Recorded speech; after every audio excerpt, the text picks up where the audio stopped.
Hello, and welcome to the humanity. I am Matt.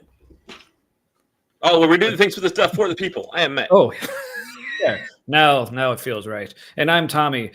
And tonight, figured we'd do something a little more lighthearted, easygoing, fun. You know, other such words. Uh, 'Cause coming off of Frank Turek, I think we both kind of needed a. I mean, 2 weeks of Frank Turek. I think we both needed a little more levity. But even though we had a good amount of levity at Frank's expense, I think though. But, Yeah, but also I think it's what's that? he didn't know what hit him. he certainly did, and even if he did watch it, but also like apparently both like I know Matt was having a bit of a meh day, and I actually kind of was too. So we're both like, I don't really have any ideas. So like, hey, I've been wanting to do this tier list thing for a while, so figured we give it a shot. So yeah, tonight we are doing the Bible characters tier list, and as my clickbaity description says, our rankings might shock you because that's apparently the things that the people on the YouTubes puts in their titles to get the attentions and whatnot. I don't know. I'm not a real YouTuber. I just play one on YouTube. So, it's a good place to do it. That was a joke, everybody. So, but before we do, like, let's do the usual, like, how you doing, what you drinking. Same with anyone watching. Let us know how you're doing and what you're drinking tonight too. So we'll start with you, Matt. I am drinking. I don't have the bottle with me. I'm drinking Weller, just the green label. I had a hop juju like an hour and a half ago, so that's still in my system. Oh, nice. And what is Weller? It's a weeded bourbon. Ooh. So it's smooth and hard to find. Not because they don't make a lot of it, demand and all that. But it's only like $27 a bottle. Yeah. Might have to check that out. It says called Weller. Yep. Cool. All right. I'm keeping with the same thing from last week. Good old Founder Centennial IPA. Because like I said, found a deal on a 15 pack. So no, I did not drink all 15 in a week. So yes, there are still some left. So there's always next time. Yeah. See how I do next week. But yeah, speaking of next week, I'll probably say more at the end of the show, but next week's going to be another special episode. We got another guest lined up potentially. So, but yeah, anything else you want to say before we get into the list? I had like one or two things I wanted to mention. I hurt my back, so I might be standing up at some point or sitting strange. I'm on a wiggle seat right now for some cushion. You know what a wiggle seat is? I do not. Okay, so it's a for the kids that like wiggle a lot until they fall out of their seat, like at school or at the dinner table. This is actually an exercise thing for balance or whatever. But you put them on a chair, and kids can like wiggle a lot and stay in place. Like they don't wiggle themselves off their seat. It's also really good for core strength, and it's like sitting on a yoga ball, kind of. I might have to look into one of those actually. This right now, I figured it might work because I can't sit in any position for very long without it starting to hurt right now. So that sucks. I probably have degenerative disc disease. Ooh. Which is awesome when you have a manual labor job. Yeah. And it's like probably not the only thing that you've been able to be good at long term. Because every other time, like I've either gotten fired or I got squeezed out like they were going to fire me. Yeah, a lot of time I was actually doing like a really good job, and my district manager and the marketing lady, for some reason, they had it in for me. I got written up for something I wasn't even there to do. And when I pointed it out, like I wasn't working that day. So when that secret shopper came into the apartment community and We didn't do all the best things. Like I wasn't there to do the best things, so and they wouldn't take it off my write up.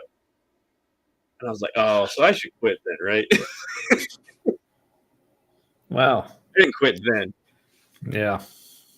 That was before I stayed home with Owen. He was 2 years. Mm-hmm. So I mean, it worked out. I didn't need Yeah. to quit there. Anywho, Yeah. Well, that sucks. like, Hmm? I've been in pain for like 5 days straight. So Ooh. yeah, Damn. Well, yeah. Well, again, that's why I was kind of wanting to do something a little more lighthearted this evening. I figured we'd. I don't know if it'd take your mind off your back, but well, having a bad back was like one of the things I was really afraid of happening because like my dad had a terrible back, and I don't have all of his other stuff that made that worse, but that just sucked to watch. So now this is kind of like current worst case scenario for part of things. So now I'm kind of like, and I used up all my fucks. Good. Like they asked a chiropractor today who's been like seeing people in my family for decades, and I was like, so should I be seeing a specialist or like a doctor or something? He goes, I don't think we're there yet. And I was like, so there's a yet. That just confirms what I was thinking. So I got that to look forward to. Yeah. It's not I've had doctors tell me yet or similar things about things that I never got to. I know because I'm still alive. So yeah. So I just got that on my mind. And we'll get into some of it, I'm sure. That's why I also look a little frazzled. Yeah. Yeah. See, I always struggle like when people tell me something like, "Oh, look all frazzled," or looking disheveled, or saying something about. But like, if I think, I always wonder if it's good or bad for me to tell them, "Oh, you look normal to me." Well, I think is that me telling them that you normally look like this, or I think it's probably more accurate to say that I feel frazzled. Nah. Nope, I get that. Yeah. But yeah. Oh, another thing. Speaking of looks, I forgot to mention this last week, but happy Pride Month, everyone. Indeed. And if anyone needs one, I'm here for you. Why is there a number 1 in straight? Is that because you're the single token? Or no, that's just a blotch that makes it look like a 1, isn't it? Oh, yeah. I was going to say, I never noticed that before, but yeah, it does make it look like a 1. Yeah, it's just a blotch. Look at that. I'm your 1. I'm your 1 token straight friend now. Because I do have some friends in particular that I bought this to be hanging out with, but I've also thought it would be kind of hilarious to wear it while hanging out with just a bunch of straight friends as well. Like out in public with maybe some people that don't want to be seen as maybe gay. Like Ooh, or what it would even be, I think, well, parents. Me, yes. I'm gonna say like when hanging out with my parents, or like some other family members. Oh, that'd be too good. Anyway, well, are you ready to rank some Bible characters? Sure. Let's see what happens. All right, now, so before we begin, should maybe like talk about our criteria. Because I think obviously we're not going to be using like your normal like Christian criteria. We're of course like all like the good guys are going to be like ranked high, and like well Satan's obviously going to be on the bottom. It's like maybe he is, maybe he isn't. We'll find out.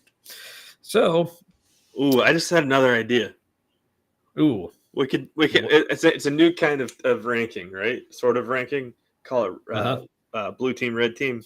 And you have to have equal teams, right? So you can't just like blue team's good team, red team's bad team. So I would say like so you'd have to put some good characters on the red team, and you have to like figure out which of the good characters who's good, who's evil, Ooh. and which of those characters can we sacrifice? Like, who can we send to hell? That is a fantastic idea. I really like this. Equal populations in both. For some reason, this the yin and the yang. Everything just goes to shit if somebody's off sides. I like this. This may have to be a future episode. Mm-hmm. But yeah, before tonight, this is the list now for people who are not familiar with the tier lists. So say if you're like someone like us or older. So it's a ranking, but it's not like a straight like in order ranking. Basically, we just take all the characters and they're put in tiers. So there's going to be obviously multiple characters on each level. And are we going to want to actually like order them within the tiers, or just put them on there in whatever order and just say maybe we reorder them within the tiers at some point if something gets super crowded or very interesting. Yeah, but so say like we have like 5 or so characters on the good tier. Are we going to put the good like in order of, well, here's the best good one and then the second best good one? Do you want to go get that granular on it, or? Well, let's wait and see. Okay, sounds good. It might get crowded somewhere and we have to thin the herd or something. Yeah, rank it. Yeah, that's true. All right, so hopefully you can like read the tiers we have here, but if you can't, so top is God tier. So I imagine whoever and this is not one that we put together. This is the one I found online. So I imagine whoever put this, I don't know if they intended, well, clearly God's going to go there. It's like, will he or won't he? Let's find out. So we got God tier, then we got best of the best, good. This is one that I did change. I don't remember what was there before, but I decided to call it mid just because I like the idea of calling certain Bible characters that I plan on putting there mid. And then we got bad. And the lowest tier had a pretty lame name on there. So I was like, well, this is one we got to change too. So Matt had the brilliant idea of naming the bottom tier lukewarm, which you think sounds like, but lukewarm, that's supposed to be in the middle, right? Well, not according to the Bible. Because if you remember how God says, I wish you were hot or cold, but you're lukewarm. And I just want to spit you out of my mouth. So it's apparently, according to the Bible, like lukewarm is like the worst thing you can be. So let's see who makes it there. All right. Anything else? As far as our criteria. So I think obviously we're not going to be going by, what the Bible thinks of these people, because, we may or may not have differing opinions on that. I think it's basically just going to be like, what do we think of them? And maybe. Yeah, pretty much. Yeah. And we're going to come up with some strange reasons. I plan to. Mm-hmm. Yeah. Or I think you also had the idea of maybe even mixing in, like ranking them according to like video game character attributes that may play a factor in there. I don't know exactly how that would work, but me neither. I think that would be a tiebreaker reason. None of these people are magical, but like who do we picture having the most magic abilities? Mm-hmm. Like Moses did turn Jesus, did magic tricks, and Moses turned, a snake into a staff or something like that. So yeah. And it could be like also depend on like what kind of game. If you're thinking like an RPG, like, okay, which one would you rather have like in your crew? Yeah, are we assaulting or are we going on a quest? Like, or just in like a straight up fighting game, like a Street Fighter? Which one do you think? Or a platformer like Mario? Just like literally, which one do you think can jump better? Who knows? I think there's some Dungeons and Dragons crossover that could happen here. Ooh. Where you're like, okay, here's the scenario, right? Like, yes. And maybe we pull it from a Dungeons and Dragons quest where there's like the overall summary of what the environment is and stuff. And then we're like, okay, who do we take on it? Like, maybe we're one of these characters. And we're like, okay. I did tell a group of people playing D&D once that it was like watching people watch paint dry. And then they kicked me out of the room. They're like, you don't have to be here. And I was like, I know. but it's funnier if I am. And I thought I was being amusing. This is one of like very autistic moments where like I was being super offensive. It was funny, but like I didn't realize I laughed that people in a different context who are enjoying it could be bothered by it. And yeah, so it's funnier after the fact. At the time, I thought they were being rude. Oh yeah, for sure, man. I mean, I still think they're being rude. I don't even know who you're talking about, but definitely. All right, so all right, so you can see there's a lot of characters here. So let's get to it. Starting, and Okay. I don't know if these are in any kind of order. They don't appear to be in chronological or alphabetical order. So, I mean, and God and Jesus are both kind of just here in the middle. So, yeah, I think it's who knows? kind of random or for amusement. Yeah. All right. So, but starting off the list is Isaac. So, if people maybe it might help to do like a little brief description of these for those who maybe aren't as familiar. I mean, I grew up in. I mean, we both grew up in church, and so we're probably going to be familiar with most of these. So, Isaac, one of the patriarchs of Israel from the Old Testament, the Book of Genesis. The father, let's see, this was the son of Abraham, who is also on this list. And this story will definitely be influencing how Abraham gets placed. But you remember, it's the famous story of Abraham putting his son on the altar when God says, sacrifice him, because. And he's just like, cool, that's not weird. Yeah. But then, God at the last minute or whatever sends an angel and says, wait, stop. And then there was a ram in the thicket. Or thorns. Yeah, which, as my upbringing told me that was a foreshadowing of Jesus. But anyway, but then I'm trying to really remember like what he did. Like Isaac was an important patriarch, right? Yeah, so he was the father of Jacob, who became Israel and had the 12 sons. So, but it's almost like he was kind of like just the kind of midway between Abraham, the father of the whole thing, and Jacob, who became, another father of the nation of Israel. So Isaac wasn't like a main character after that point, was he? He just kind of seemed to exist to be a father. Or from what I remember, like his story, like a lot of it was about him like finding his wife and stuff like that in the Bible. So it's like, so I mean, and it wasn't even like the one where the Rachel and Leah thing, was it? That was Jacob. Yeah. So that giant dilemma. My goodness. Yeah. Well, sorry. Well, he's up next, so we'll get to him in a sec. So Isaac, I mean, I kind of want to give him some points. For like, okay, like your dad put you on the altar, like. I mean, that's got to fuck with you. So, I mean, I got to give him some sympathy points for that. But like I said, there's really not much to him. So I don't know.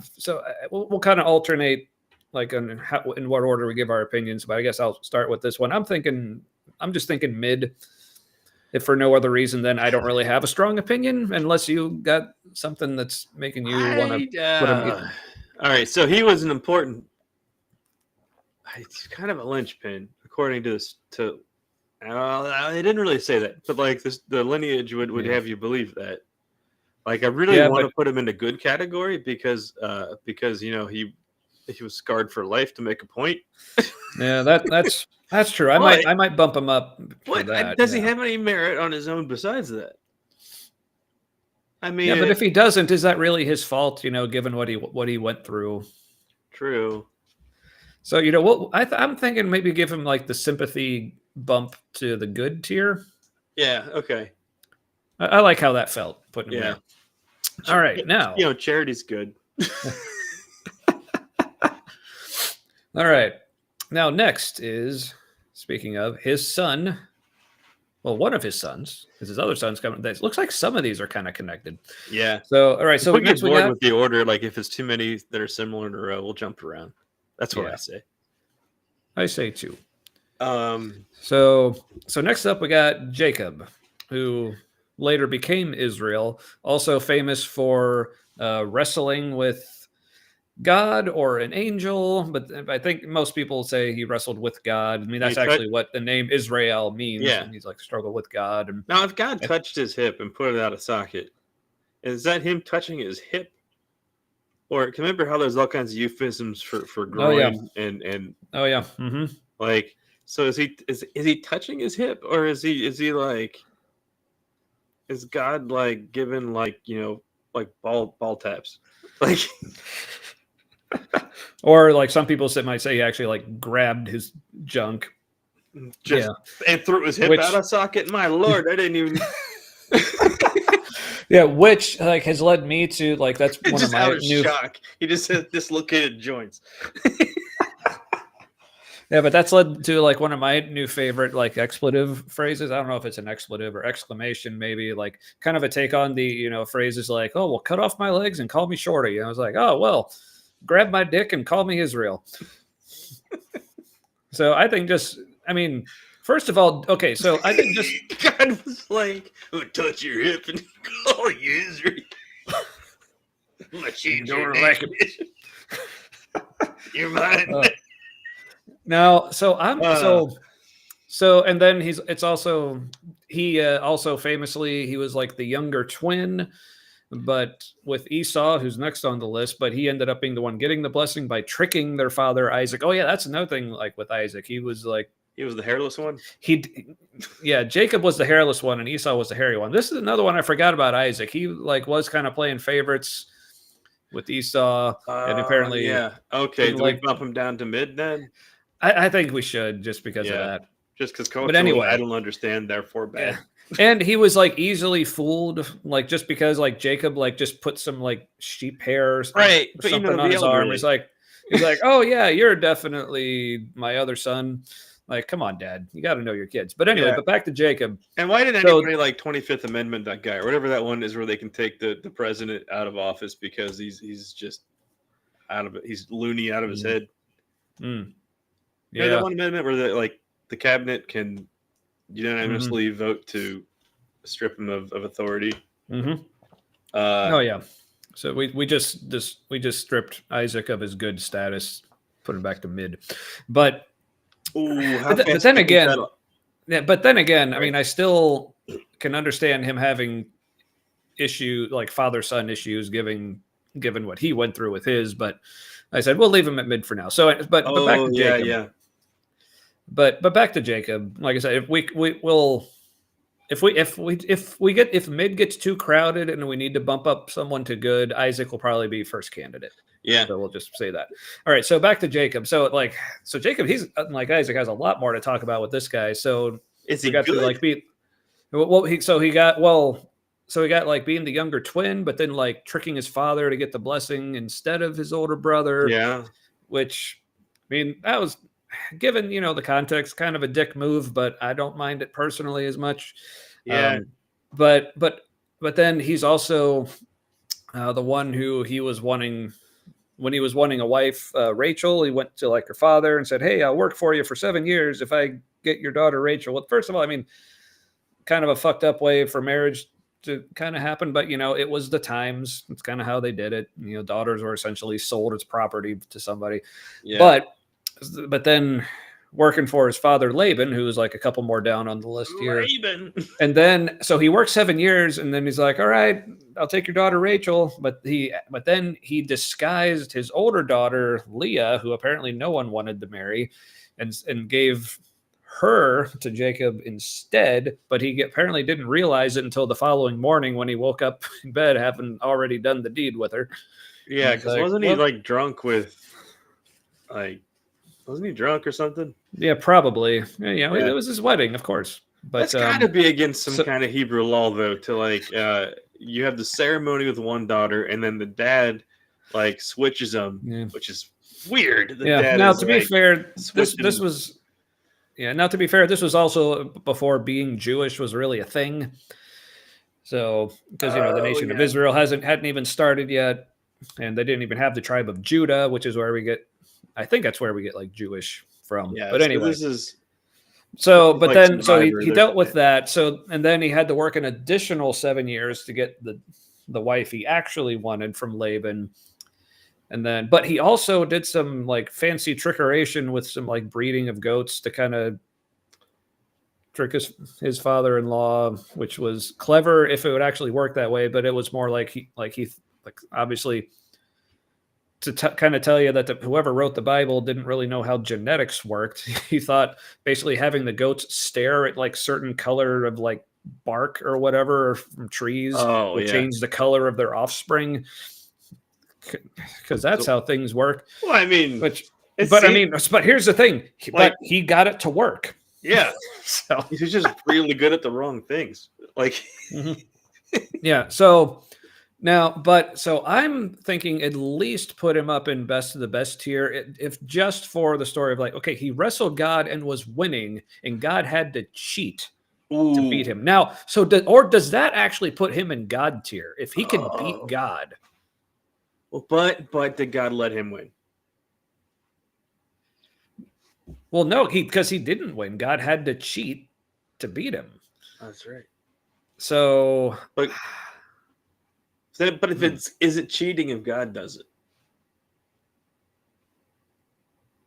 I mean, I say yes, but yeah. So otherwise, it wouldn't look like cheating. We'd just be like, "Oh, look at that amazing thing he did that makes all the life better for all the people." but it didn't. It broke his fucking hip. So that's what I said. Just for the fact that he was beating God in a fight, I think that at least best of the best. Yeah, let's go. Let's do best of the best. Really, you don't think like beating God in a wrestling match and God having to cheat might make him God tier? Because I mean, he literally would have beat God. So like, so was God obligated then to like make him Israel and like the father of the nation and all that? I guess. It's like, what am I gonna do? I mean, he's kind of a dirtbag, but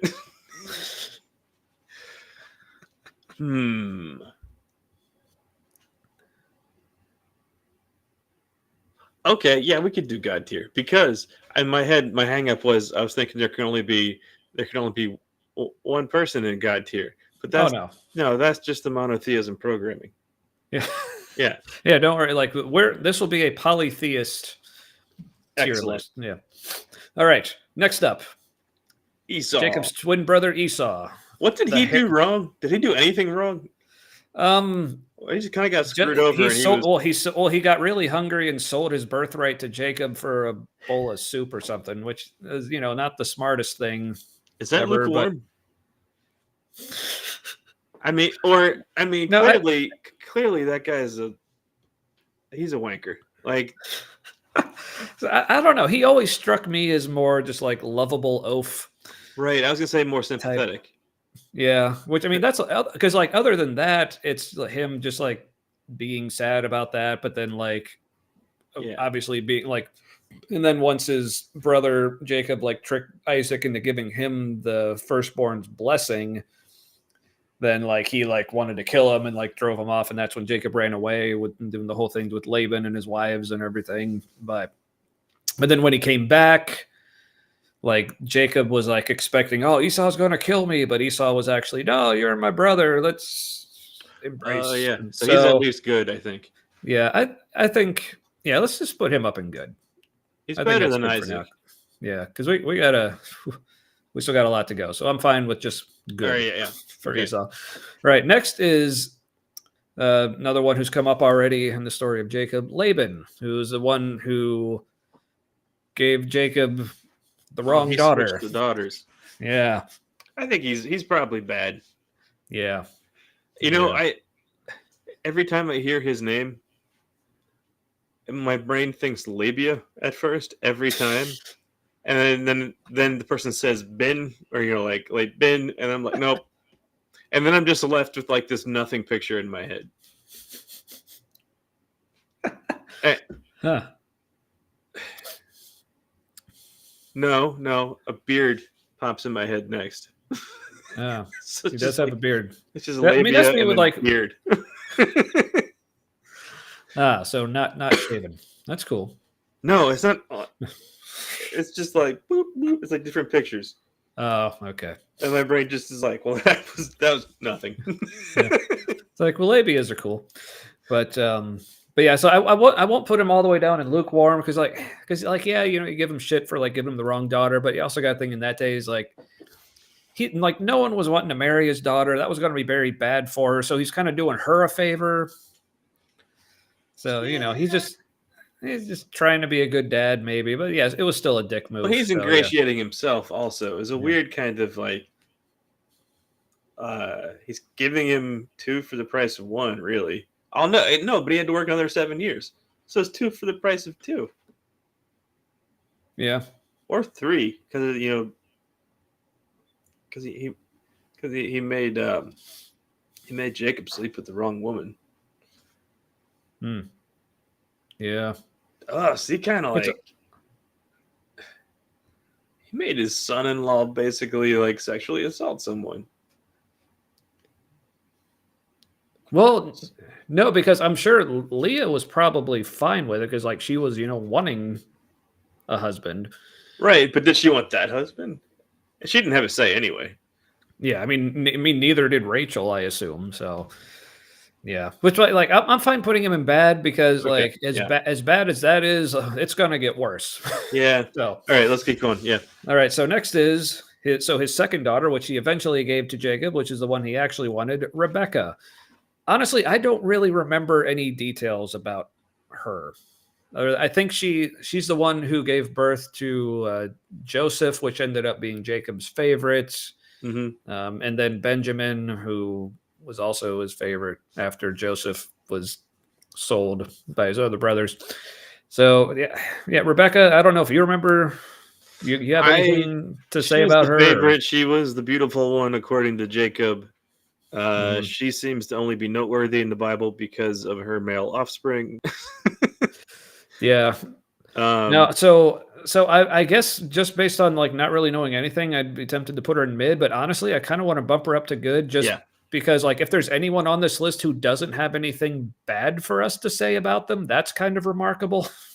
Yeah. So And like yeah, her sister got to get married younger, but she had to wait 7 more years. Like, yeah, so she kind of got screwed a little bit too. that's true. That's Because true. in that society, like, she's in her father's household then, and because she's not his wife, she's doing more menial chores probably. Whereas if she's like Mm-hmm. second in charge of a household, Yeah, that's true. so yeah, All right. definitely good. Yeah. All right. Joseph. Now, yeah, speaking of Rebecca, like her son Joseph, who was Jacob's favorite. He is also of the Technicolor Dreamcoat fame. Mm-hmm. Also hated by his brothers because he was their father's favorite, and they ended up like beating him up and selling him off to some. He ended. I don't remember who they sold him to Midianites, but he basically found his way to Egypt. Yeah. But then got in Egypt and then like interpreted the Pharaoh's dreams and ended up. Oh, first he was working for some official, but then got accused by the official's wife for sexual assault that he was completely innocent of. Then got thrown in jail for years, but then started like interpreting people's dreams and then like interpreted the dream of the Pharaoh, who was like really like freaked out by it and ended up being moved up to like second in command in the entire kingdom. And then his brothers came in and he got like, but they didn't recognize him. So he got sweet revenge on them in several ways. He was kind of fucking with them a little bit. And but then ended up revealing himself and said like, no, you're all like, and there was like, when there was a big famine in the land and that's why his brothers were coming to Egypt because, they needed food. So he ended up, so like, being a whole big family reunion and he like forgave them all. And so I think that's one of the bigger character arcs. Yeah. So like, I think that makes him pretty high up there, He could be best of the best. Yeah. I was thinking that too. He did realize he was kind of a prick when he was younger, and he seemed to have figured that out, Yeah. I think it was more like he was young, like maybe he didn't necessarily realize. Right. Yeah. I mean, think about if you're your father's favorite, obviously you're gonna like eat that up and rub it in your brother's faces as much as you can. I mean, he just acted like the youngest in the family. Mm-hmm. Yeah. All right. Next up. Now, this is actually someone who, the more I've learned about him, has become one of my favorites, and that's Moses. So, and particularly, and this is even now, as not as a Christian anymore, but even when I was a Christian, I took a class in college. It was, I don't remember what it was called. It was something like literature of the Old Testament or something. Yep, I took that too. Yeah, and so where it's basically the professor is like, look, this is not a theology class. This is like we're literally just looking at the Bible as a work of literature and just examining it that way. So that was like my first time really just like looking at Moses as a character, like as a honestly as a real person, really. Mhm. Even though it's debatable, I think most scholars might say he probably didn't actually exist, but Yeah, like almost definitely. yeah, but I just loved like looking at the Bible that way and like his story, like he just became so cool to me because he was like this because like because like at the end of his story, and I think most people know most of Moses' story, but so we probably won't go into all the details, the whole like being born into slavery, but like Pharaoh wanting to kill all the little baby boys. And he So was saved by Pharaoh's daughter. Is that yeah, right? yeah, because like his mother and his sister like took him to the river and just put him in a basket, and like Pharaoh's daughter found him. Um, so he grew up as an Egyptian, but then later found out like And that I don't story is know, similar to an Egyptian legend or something, right? probably yeah, but and then ended up um, helping free the Israelites from slavery. Well, he also killed a dude at least once, and that's why he had to Yeah. flee Egypt. Hmm. Oh yeah, he fled like Oh, and became he a ordered shepherd. like however many thousands to be killed after coming down with the tablets to say, "Thou shalt not kill," Yeah, so yeah, because so they had that their golden part calf, and Yeah, that part of his story, I think, definitely knocks him down. But then the whole like parting the Red Sea. But one of my favorite things about him, like going back to what I was learning about him in this class, because like the professor was really like talking to him about like you can tell like Moses was like a real what we might nowadays call like a real outdoorsman. Like he just loved being out in the wilderness, and then that's why where eventually he was not allowed to enter the promised land. oh, that's interesting. They said it was almost Like like he wouldn't kind have of liked like it anyway, like kind of thing. yeah, and I've also heard it say like that's one actually is one of the big themes you'll see in the Old Testament through a lot of the stories. It almost seems to have a sort of like anti-city Yeah, like yeah, yeah, vibe to definitely. it. So so yeah, it's he became to me like a much more like sympathetic character. But yeah, but then like you said, the whole like slaughtering all those people for Yeah. right after God telling but I mean like, this was the sort of thing I Also, think was clearly God sanctioned anyway. So right, and like, okay, let's assume that you've seen God, right? And you've seen the face that like supposedly you're not allowed to see, or without mhm. dying. Oh yeah, He's probably people. I think like the way it's explained is, well, he didn't see God; he saw the radiance of God, and like he only saw God's radiation, and that didn't kill him. But well no, I think yeah, well I think in like some like I think we're once a time one part like God says basically I will pass in front of you but I only show you my backside or something. So basically he saw God's ass. wow, wow. He's like, I'll only show you my backside. So God just like strutting by like cheeks a clapping and it was so Wait, so what I was gonna say honestly was like, so Moses sees God and he comes down and he freaks out. I gotta think like, after you've seen God, well, like literally nothing else matters, and so he's in a very like, I, in comparison, like after you've seen God, isn't don't you just go nihilistic like immediately about everything else? You know, you he's would just think like so. bunch of assholes, fucking kill him. It's like, what do I care? This doesn't matter anyway. Yeah. So were it not for the whole like slaughtering everyone, I would definitely be putting him at least in best of the best, if not God tier. Just but like I said, the whole Yeah. but he did seem like pretty quick on the trigger if they had triggers back then. But so I don't know. What are you thinking? Best of the best or good, or like are you thinking lower, or Hmm. what are your thoughts here? I do like the idea of putting some of the better people in the worst categories, but just for fun. I don't know. He's complicated Yeah. because then you're either like, okay, according to my criteria, or the story's criteria, or Yeah, I think let's go by our criteria. hmm, That's what I've been doing. he's pretty relatable Hmm. because he did Oh yeah. do things back and forth, good or bad. let's do best of the best. Yeah, I like that. All right. I mean, he didn't see the promised land, so he's not God tier. Yeah, but then he might get, I get he gets a little bit of a sympathy bump for that as well. But Yeah. anyway, so all right, next up is Pharaoh, which again he's just known for enslaving all of Israel, which shitty thing to do, but then also like he gets a little bit of the sympathy thing because he's like ready to let them go, but then God hardens his heart. Yeah, he's kind of Long enough for God to be able to like kill his kid. He doesn't even get a name, So Yeah. like Gennaro, like Pharaoh Gennaro. Yeah. I like it. So it means so does that make him mid, or I'm almost tempted to bump him up to good because like controversy. Well, I mean, he didn't kill thousands of the Jews when they were trying to leave.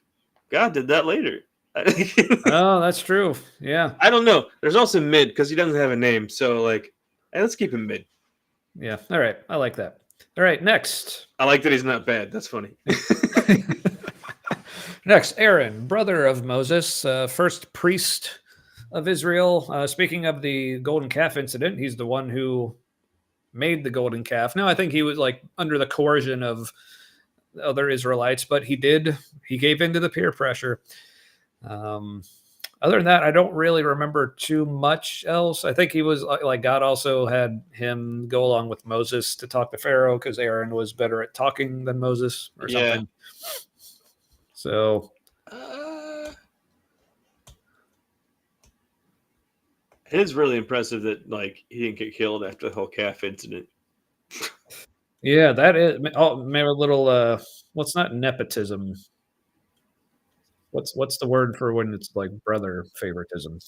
Empathy, selective empathy. Yes, like, I don't know their names, so they can. We'll just get them smited. But I know your name. So what are you thinking for Aaron? Not best of the best. Yeah. I think mid because he was mid. Like he got swung, both ways with he just kind of went along to get along. It seems like. Mm-hmm. Yeah. All right. So next up, Joshua. Now I don't know about you, but like for me, like long story short, with this guy, he's known for committing genocide. So he's all the genocide instructions. That's him. Yeah, like as like the conquest of Canaan, which is the big thing. That was all under Joshua. He was very good at being bad, so I think solidly bad.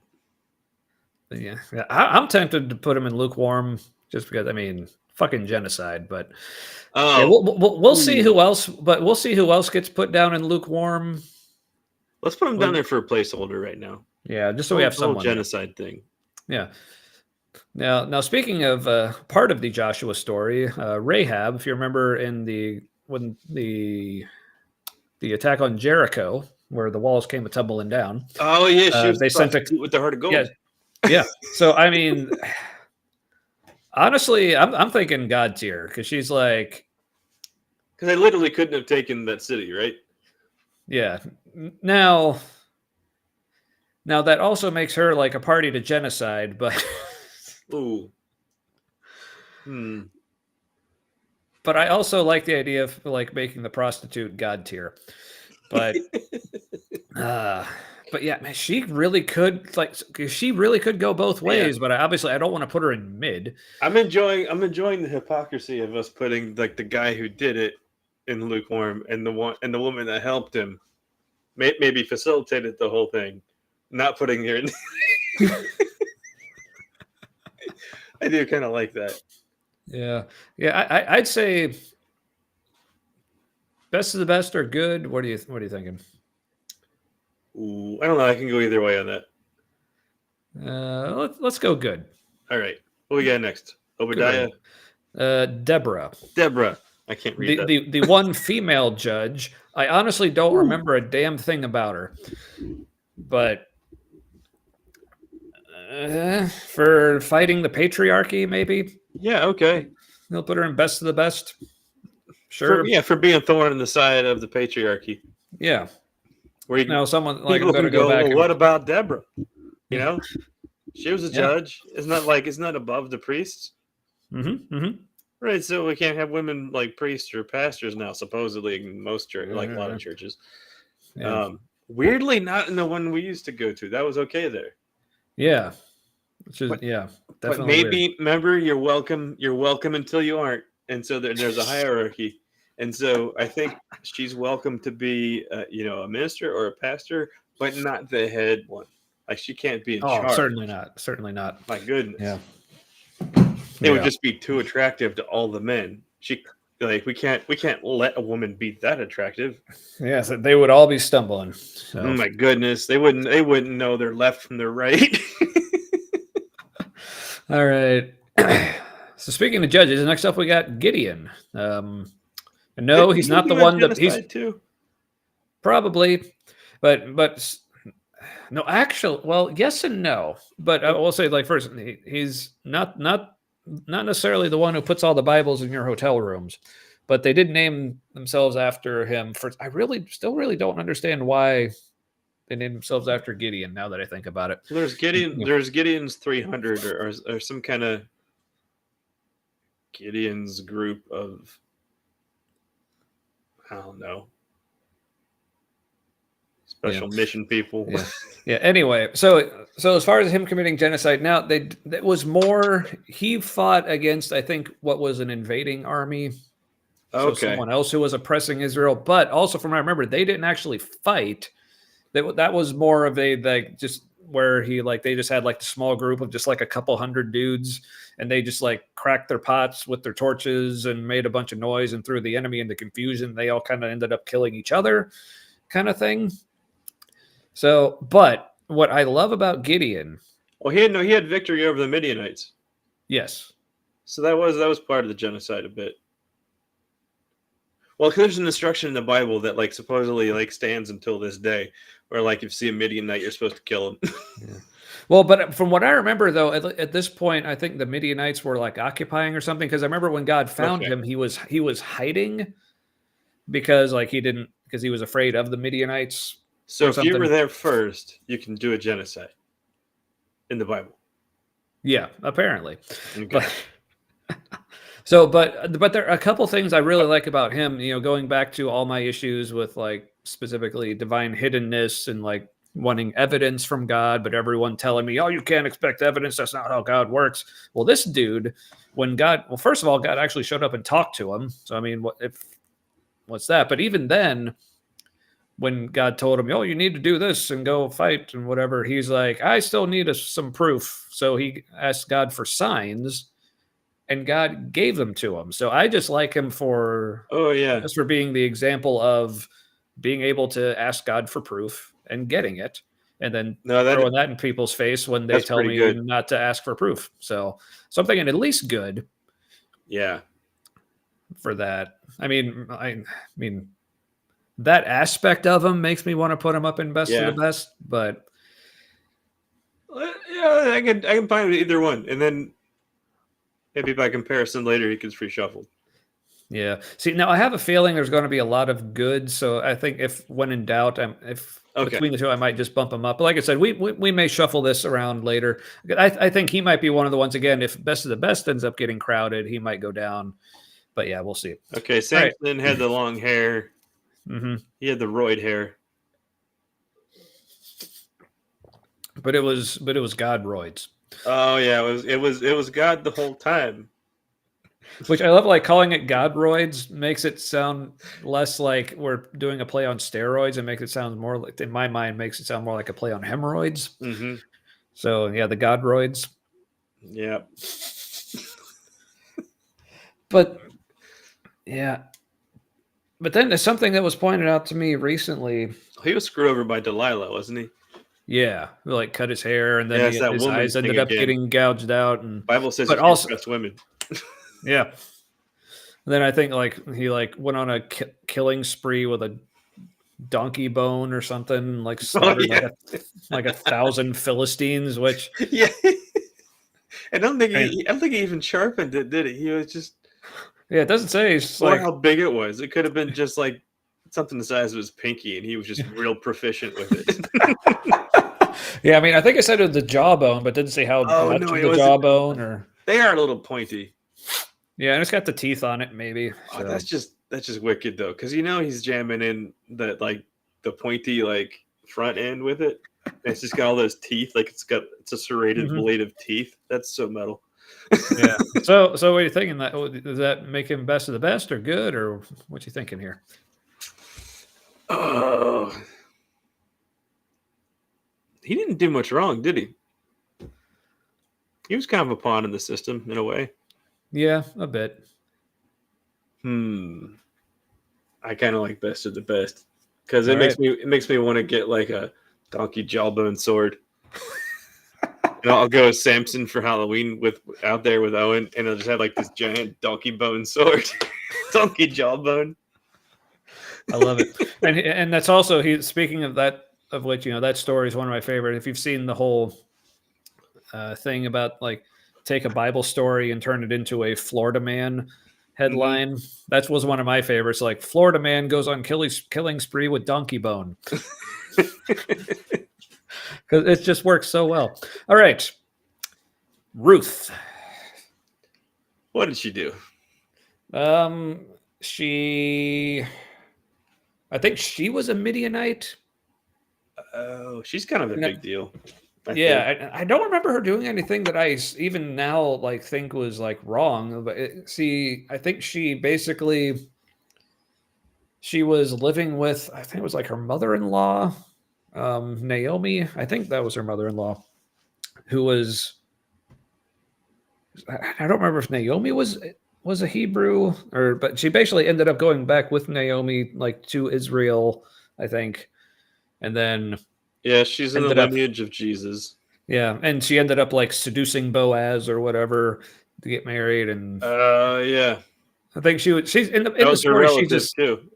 Yeah. The great grandmother of David. That's also it. Yeah.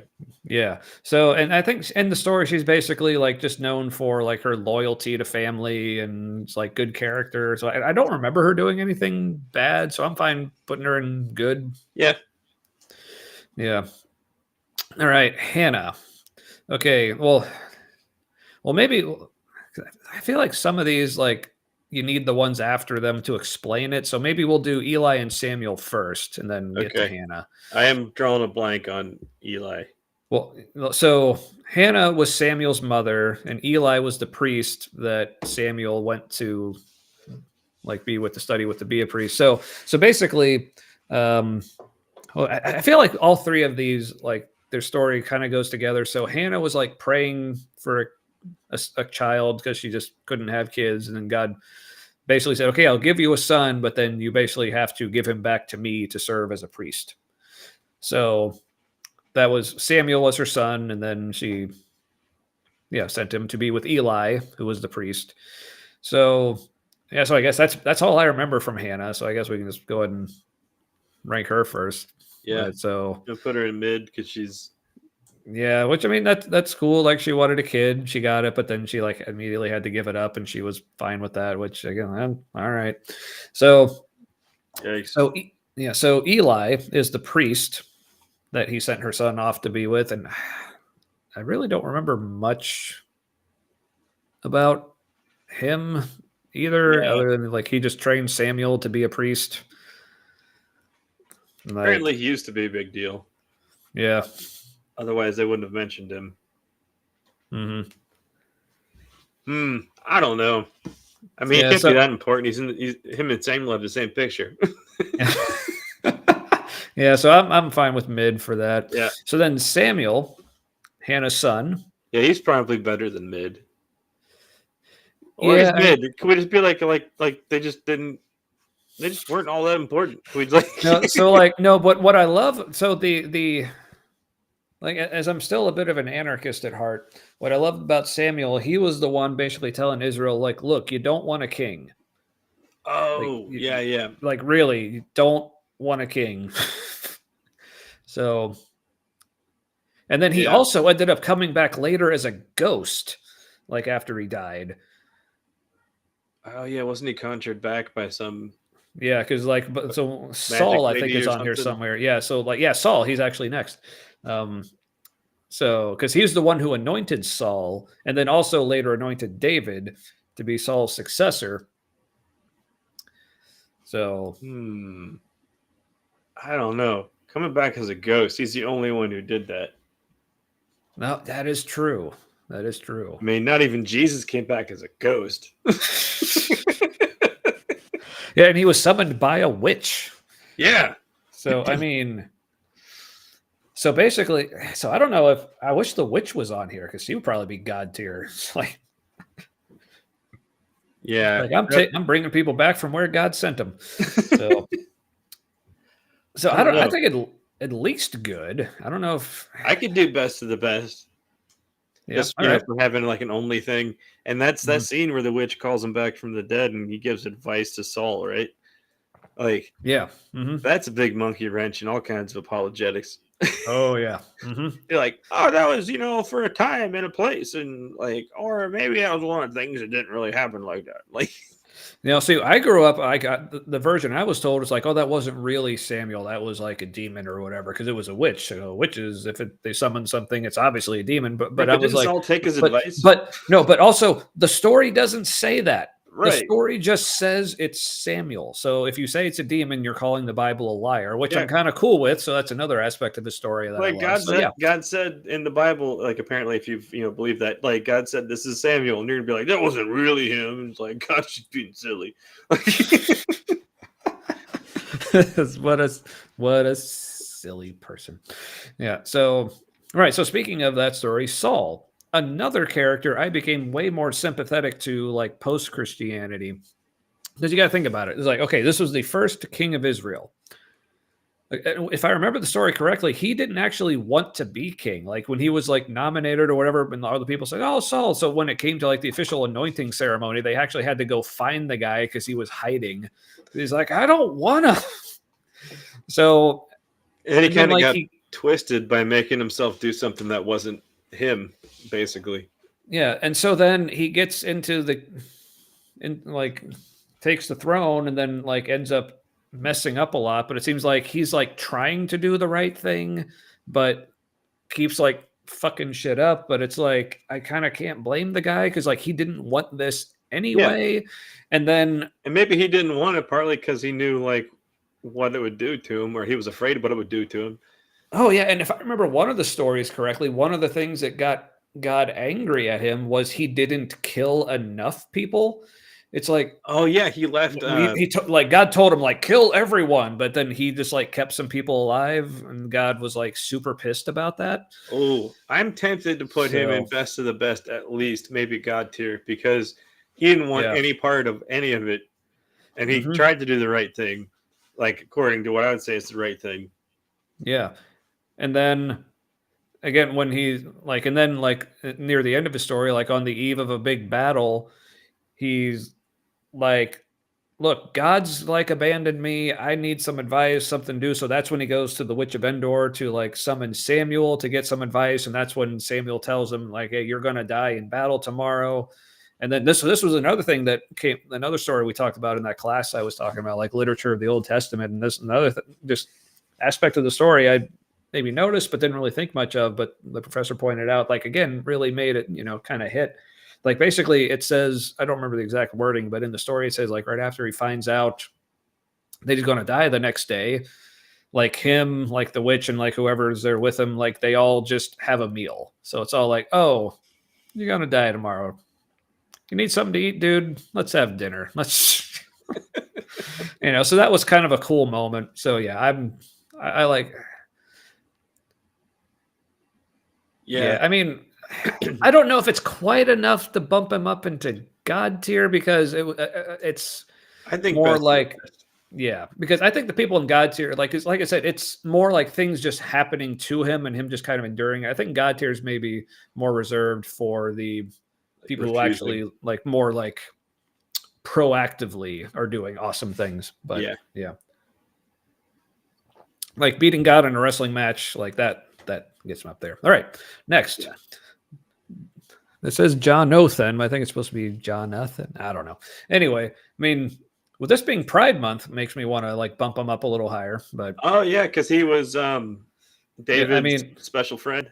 yeah, who like the love from him was better than the love of any woman. So, Yep.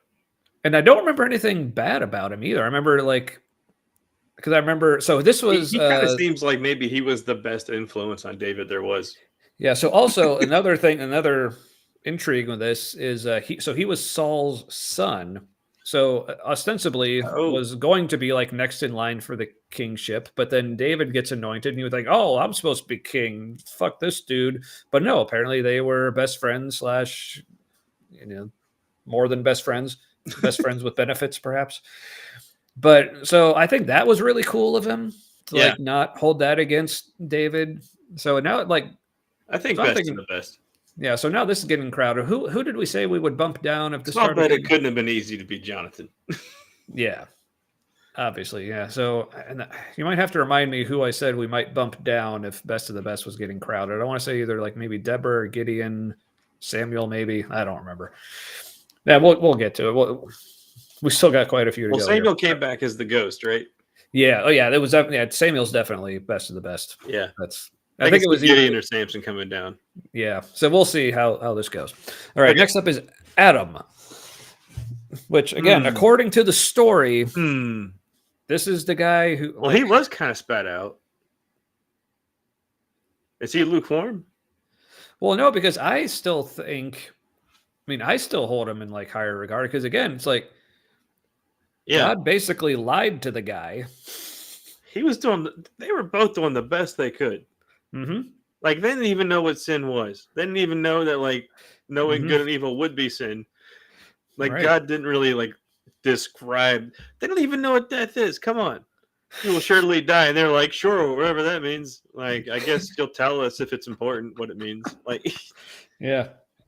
And which, like, really, all he did, him and Eve, all they did was want to know the difference from right and wrong and be wise. That's basically all they were after. Because they're like, even, God seems to know what's right and wrong. Like, I want Mhm. to be like that guy. Like, he seems pretty Yeah, cool. He didn't yeah, say don't be like him. yeah, he's not dying. He's not kicking himself out of the garden. So, That's why I think like the point of the story wasn't that being kicked out. I don't know. Maybe the whole idea of it as a punishment is the wrong way to look at it because like mm-hmm. they can't grow if they don't know that if they're not exposed to good and evil, or at least Right. experiences of it. If it doesn't really exist, the experiences we would call good and evil. Um, like to grow as people, they had. It kind of seems like they had to leave the garden.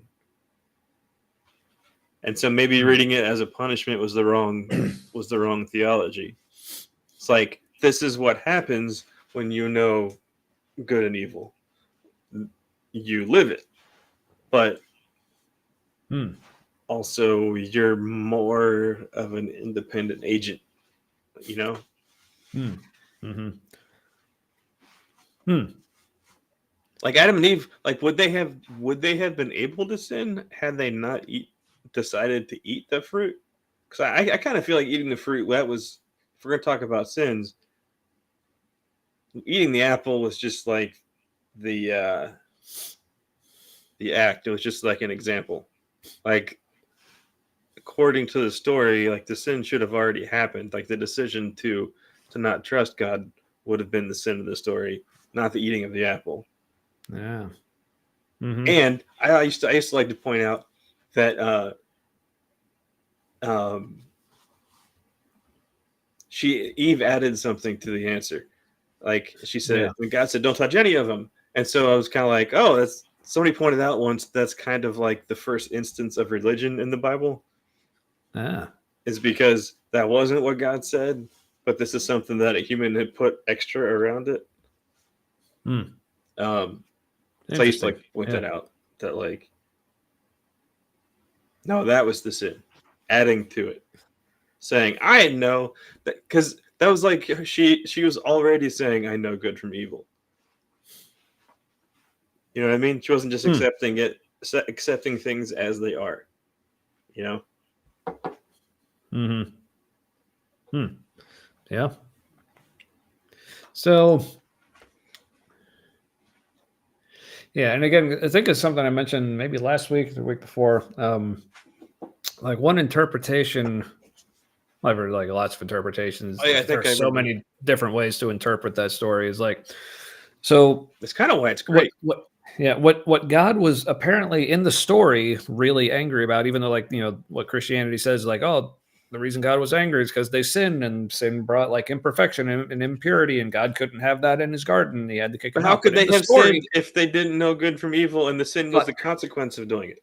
yeah, there's that aspect. But the other thing that I was thinking of is if you actually look in the story, when the reasoning that God gives to kicking them out of the garden is, oh well, now that they're like us, which that's also an interesting aspect. Like God saying they're like us. Like who's He talking about? Not the Trinity. Like No, it's the most heavenly apologists would council say. thing. So basically, He's saying because now they know good from evil, and if they have access to the tree of life, Yeah. they're going to be like us, and we can't let that happen. So we have to kick him out. So I mean, in a way, does that make him God tier?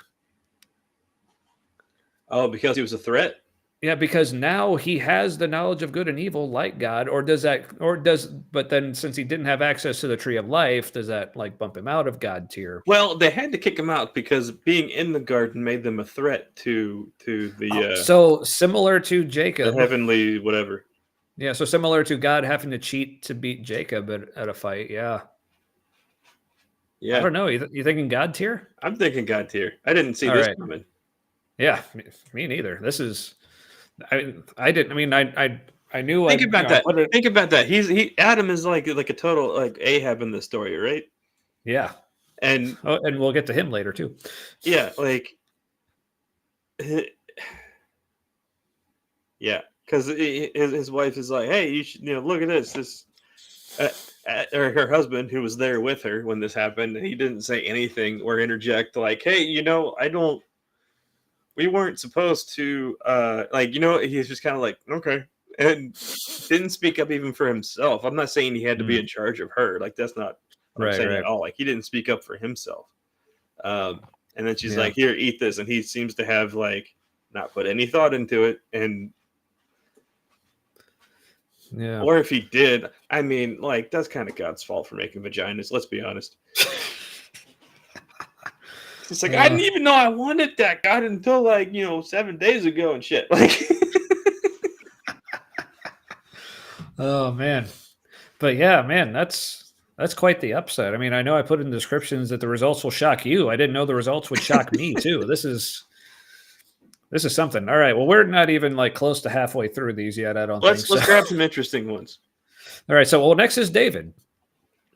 So, now in the Bible, man after God's own heart, but man also guilty of all kinds of shit like murder.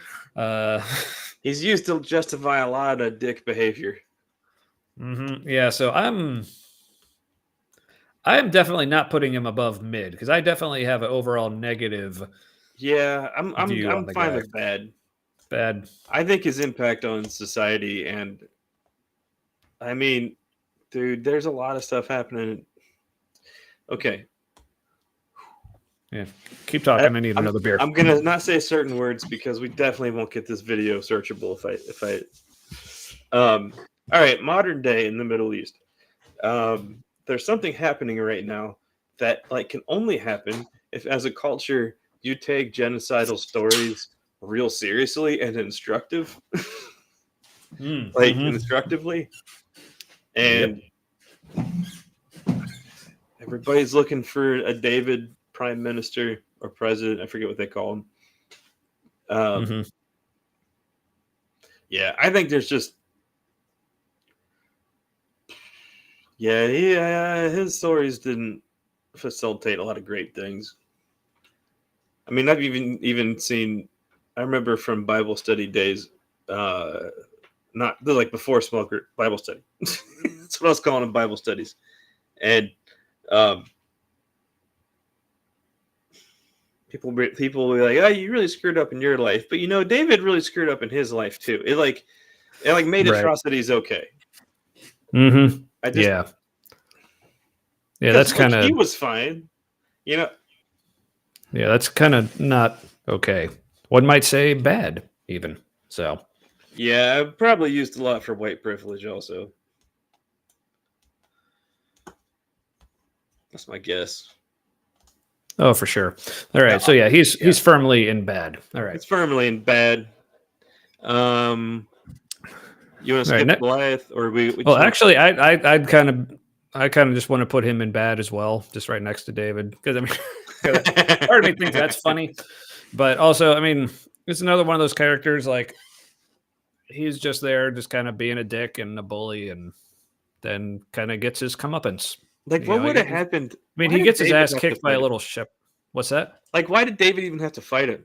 I don't understand. Like, why was there like a rule where, like, Goliath was like, "You send out your strongest person," and what if Israel just said no, and then like 8 people shot him?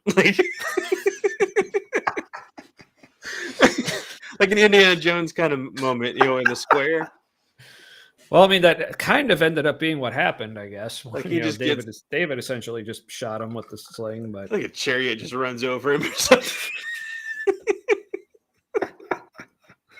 Or like 5 guys just throw their little goofy like crescent moon swords that oh yeah, that they probably had because that's what the Egyptians had. Yeah, the curved swords. Yeah, which was also kind of common to, even if they didn't come out of Egypt, like history says they almost definitely didn't, or didn't. There's no sign. Those Sumerian people groups, like northeast of Egypt, I think had similar weapons. Mm-hmm. Yeah. The Canaanites. That's what I'm thinking of. That's it. Yep. No, the Hebrews were they were the rural Canaanites, I think, who also melded a little bit with Egyptian immigrants. So is the hinterland of Canaan. And I think I'll bet Israel came up with this mythology where they overthrew Canaan because they were sick of being the hillbillies. There's a reason why this is so popular among rural communities.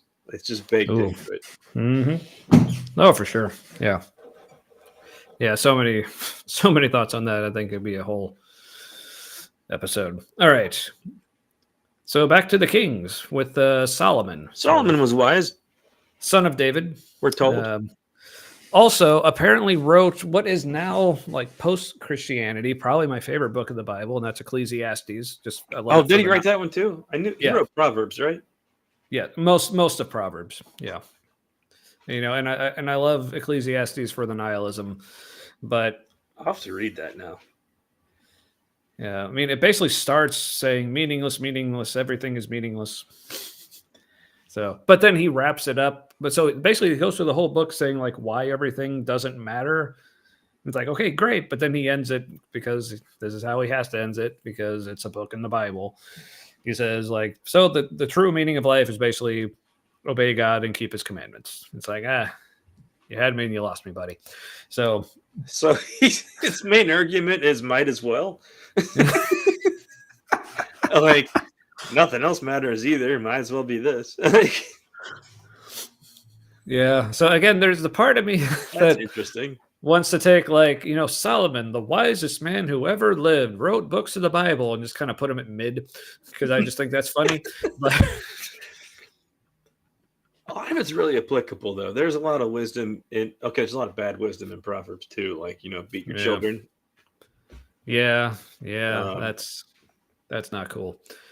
Also some fun paradoxes though. Answer a fool, don't answer a fool. That one. Yeah. So what do you think? I like it's funnier in mid. Okay. Yeah. Mid he goes. All right. Now Elijah. I think he was a prophet. Prophet of Israel. I think one of the main stories with him is like the whole like showdown with Baal on Mount Carmel. Oh yeah. he just keeps like dousing the altar in water, and then God lights it on fire anyway because he's like, yeah, look at that. And All right, then, so he's also one of the prophets that Jesus was kind of a mulligan for, right? yeah, well, he's one of the two that showed up during the Transfiguration, like him along with Yeah. Moses. Yeah, And his prophecies were taken out of context to prove Jesus was Christ or something, right? that's mostly Isaiah. I mean, That's right. Elijah. Yeah, No, that's Elijah right. may have had some, but yeah. There's also shit. I don't remember which gospel it is. There's I think it's one of the gospels where pretty much everything Jesus teaches in it, like it almost all there's a reference in Isaiah to it. And it seems like somebody took the Odyssey version of Mark, or the Mark was a version of the Odyssey, Mm-hmm. and then somebody like okay, but that's we got shoehorn Isaiah in there too, like that was their favorite or something. Yeah. Mm-hmm. I want to say Matthew, but I have no idea if that's right. Yeah, I don't remember either. So, but I mean, so yeah, famous for being a prophet, also famous for slaughtering a lot of prophets of Baal. Wow. So, Is he bad? Is he bad? He was pretty effective. Well, I also remember, like, oh yeah, very effective. And it's, I mean, but effectively bad or good.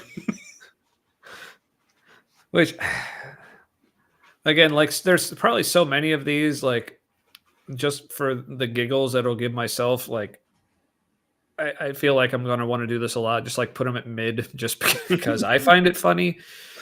But because he also did the whole thing where he like stood up to Ahab and Jezebel and like caused like the 7 years of drought, but then like when God sent the rain back, he basically outran the rain back, like because he was like going somewhere. And so there was some cool stuff with him. There was some Yeah, he outran God's rain, but it was just rain. Yeah. So wasn't like you wrestled with God. Yeah. So again, like maybe just like for the giggles, I'll put him at mid unless you. Yeah. Who's this next guy? Paul. Elisha. Elisha. So he's the one who like. That one. Yeah, so Elisha, he's the one who like when the group of boys like made fun of him for being bald, he like called out like a couple bears to like kill all of them. Yeah, that's not great. Yeah, that's. I mean, God did send bears and God helped and all that, but it was a she bear. He was real specific. Well, we'll get to God here in a minute. Now here's the thing. So God and Jesus are coming up. Mm-hmm. Now, do we just want to do them in order, or do we want to save them? Or would it be funny to like not give them a special place and then just do them like they're any other character? Sure. Let's do it in order. Maybe we'll rearrange them later. All right. So next up is someone else who I feel from me may be getting a significant sympathy bump. That's Jezebel, right? Jezebel, who like of like what did she really do wrong? I mean, she like hated Elijah. She was uppity. I remember that was her big crime. She was like a feminist. Yeah. So that's basically her crime was feminism. And then she got a rather gruesome death. Why didn't she tell Ahab to do something that was anti-God or whatever? Mm-hmm. Oh yeah, I think he like she was maybe from like another nation who like he married, then he like influenced him with like her gods or whatever. So I'm thinking. So I definitely have she's going to be in the upper half here. Yeah. So where do you want to? Okay. I mean, according to a lot of spiritual. Sorry, go ahead. According to a lot of spiritual warfare people, she is the patron demon of homosexuality or something. Really? Yeah, homosexual men, like. They're possessed, but in some people's estimations, by the spirit of Jezebel, which is a human being. Somehow she became like a demonic something. Nobody has explained that ever. But like, she's the only spirit. You know, there's like the spirit of, I don't know, jealousy or whatever in spiritual warfare stuff. Hmm. She's the only. That's the only spirit in all that stuff named after a person. Well, and the spirit of Ahab. Because I don't think I've heard the spirit of Ahab. oh really? Yeah. It's big. Like it didn't get thrown around all that much in the prayer tent group. Is that basically just for like weak men? Because that yes. one, I guess. Hmm. Yeah. It didn't get. That was on a lot of the guys' minds, but it wasn't something they said because in that context, if it was kind of accusatory. But the same people didn't have a problem with the spirit of Jezebel. Yeah. Which, all right. So where are you thinking? Like I said, I'm thinking at least good. I mean, obviously, God tier would be the hilarious pick, especially if any of our fellow mashers or happen to be watching any of this. Let's say good because I can't tell for sure if she was kind of a jerk or not. Yeah, that's true. I mean, she may have actually been a bad person, but like I said, she gets like the sympathy bump for me. So yeah, we'll put her up clearly she's written in a bad light. Mm-hmm. And like, what is this thing where like Ahab, like he couldn't really help himself or something? But like, I don't know, but Ahab's next, so let's talk about him. I think he gets a bad rap. This guy was probably one of the more sensitive types in elementary school, you know, and it clearly did not come naturally to him to be a patriarch and to dominate his wife. Yeah. And look, and he clearly like went after, like he followed his heart. You know, he found a woman who was outside of, you know, his group, but apparently they had a connection. I mean, that's great for evolution. Yeah. So you want to put him just with? You want to put him just with Jezebel here in good, or what are you thinking? Yeah, let's do that. Like they may have had a happy marriage that like these outside fucks just really messed up. You know. That's true. All right, and now this fucking guy. What is even that picture? It's like some like weird Santa. Yeah, essentially. Okay, so God. It looks like Saint Nick, maybe. So not only do I find it hilarious that he's the only one who doesn't have a name. So God is not getting God tier on our list. Just I don't think so. All right, so I'm just gonna. This is one I'm gonna like pull rank. I'm just gonna like put him in a spot, and then we'll explain. Okay.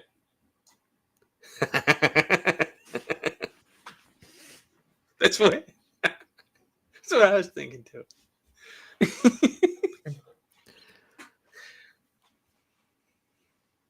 So I feel like I could make an entire episode of why I'm putting this fucker down on the bottom. I mean, for starters, the same reason Joshua was down here, because like, who's the one who told him to do all the genociding? That's a good point. So now part of me. So yes, I agree with Susan. Yeah, we appreciate that, Susan. Like, appreciate that God is in the lukewarm tier. And for those who may be joining us, like wondering why is lukewarm at the bottom? That sounds like more of like a middle thing. It's because according to the Bible, lukewarm is like the thing God hates the most. So in an ironic twist, I just snorted. So now part of me, as we were working through this, because like saw like we put Joshua down there, me knowing I was going to want to put God down here too. It's like, oh, maybe I should have kept that open for God. It's like, but part of me's like, no, I'm not even going to give God his own tier. I'm not going to make him that special. Like he's sharing a spot with fucking Joshua. All right. I also like the like the logic conundrum and like science conundrum. Like if God spits himself out, like. Does that mean it's the fact that we can even do this at all? Does this mean that like God doesn't exist? That way you can because you can put God in a tier where God just basically eats himself. Like also this, like, you know, that kind of lets you in on little trivia about God. Apparently he spits. doesn't swallow. So But that's only when he's doing that to himself, though, according to this tier. right, and this tier is canon. I don't know what it's canon for, but so as Susan says, that reminds me of a joke. What temperature is a tantrum? Tauntaun. Oh, I don't know why I read tantrum. This makes much more sense because, like, in tantrum, it's like, oh, what temperature is a tauntaun? Lukewarm. That is much more hilarious than. I'm wearing my Bengals stormtrooper shirt. See, like Matt being the actual Star Wars fan in the group here.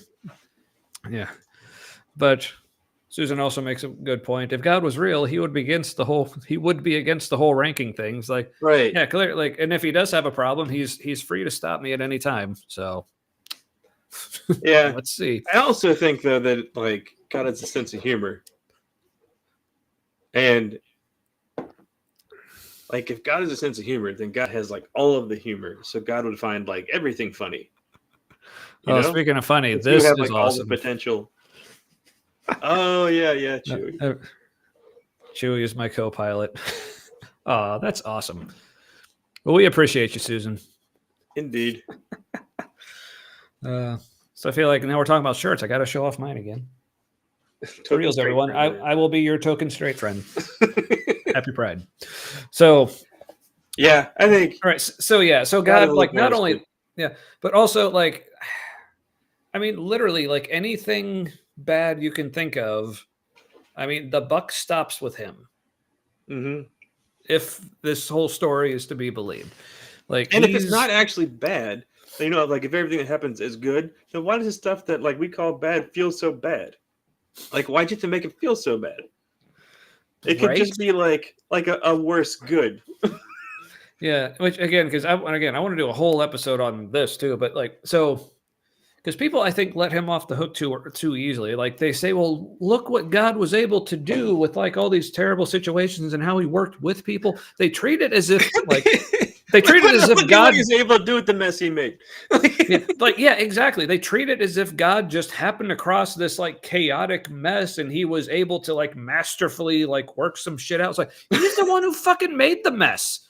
Like people talk about we'll talk about like how like we talked a little about like fine tuning last week, but because like they'll say things like, well, look at the earth and all the different things it has around it, like the magnetosphere and the atmosphere and the things that like deflect the harmful rays from space and like how the gravity keeps the magnetosphere or whatever, like keeps asteroids, like kind of shoots them off. Well, first of all, it still lets a lot through, like enough to kill off all the fucking dinosaurs. Thanks a lot, you jackass.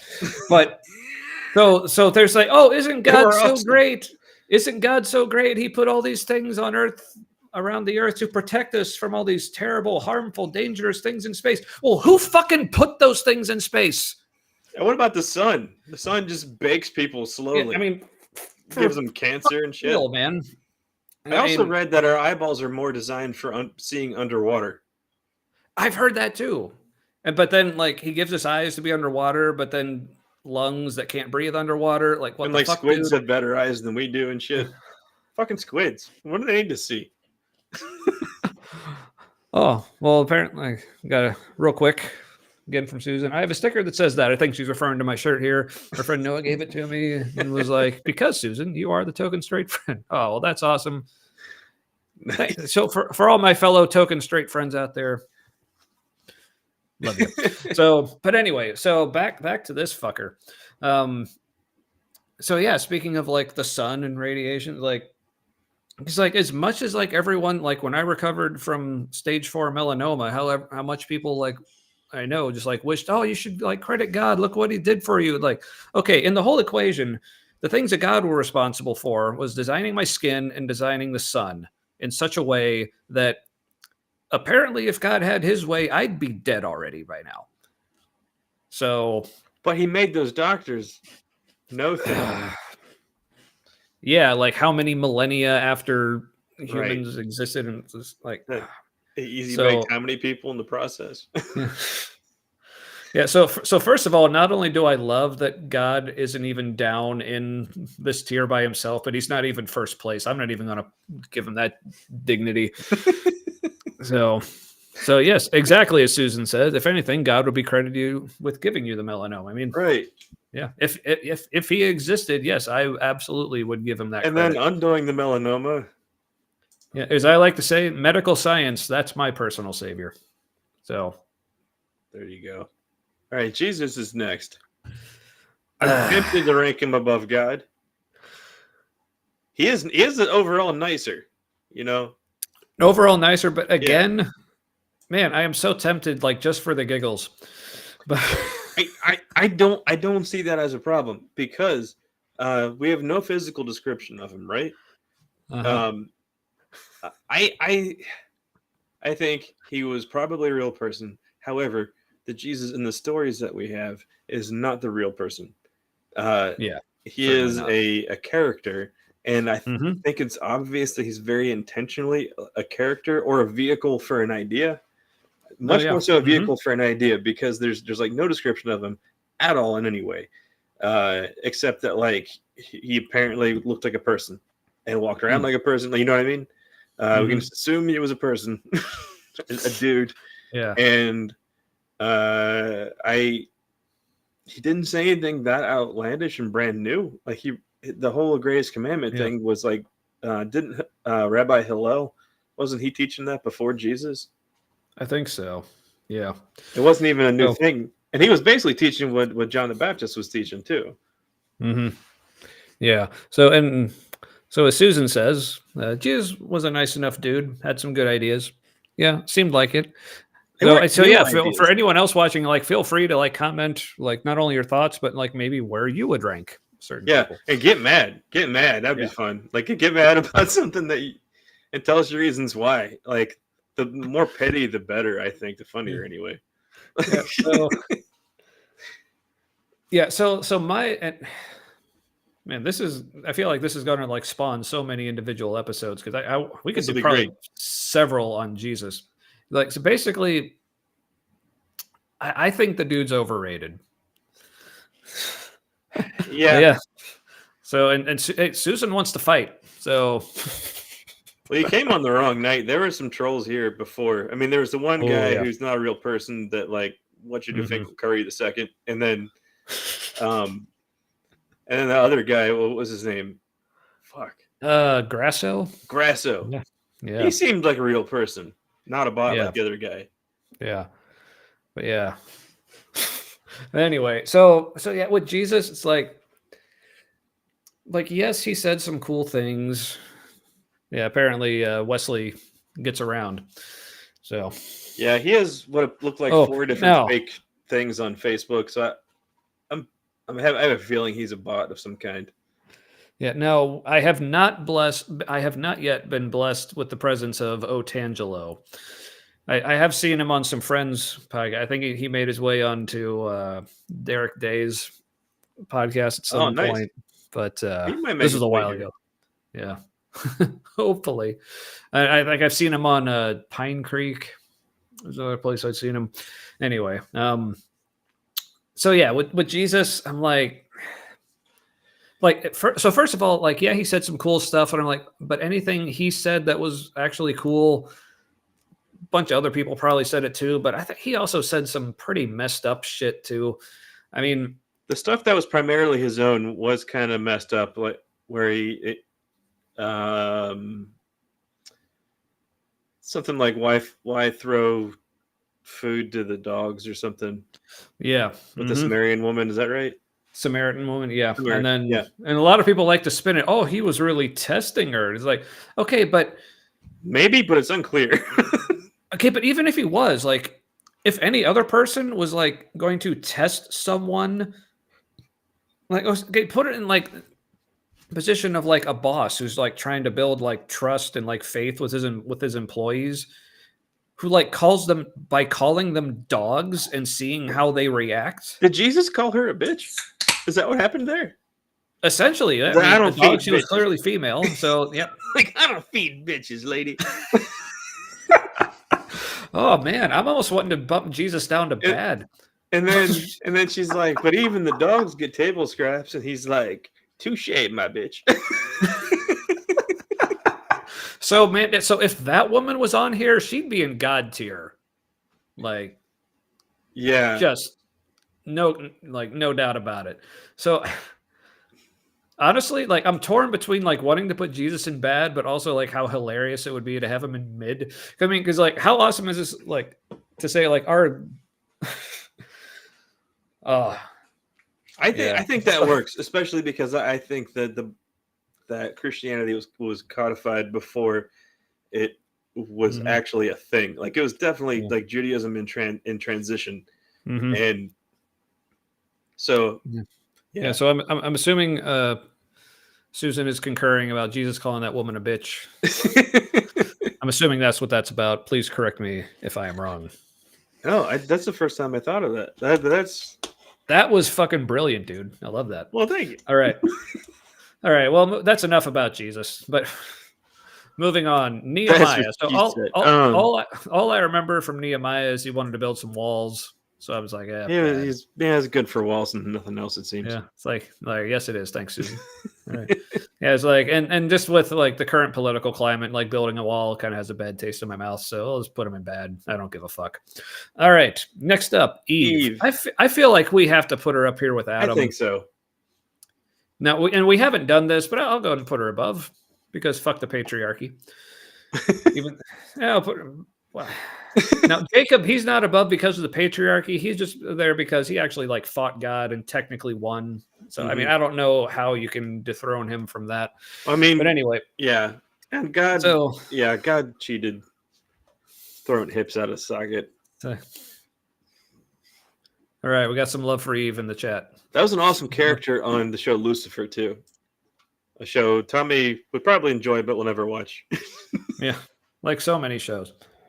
Dude, Eve was bisexual. She was like the original party animal.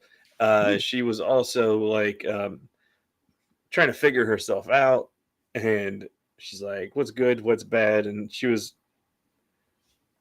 So when she learned what good and difference between good and evil, she kind of like realized that she didn't know herself, and she's like, "Am I good? Am I bad?" And so she's like, "Yeah, it was good times."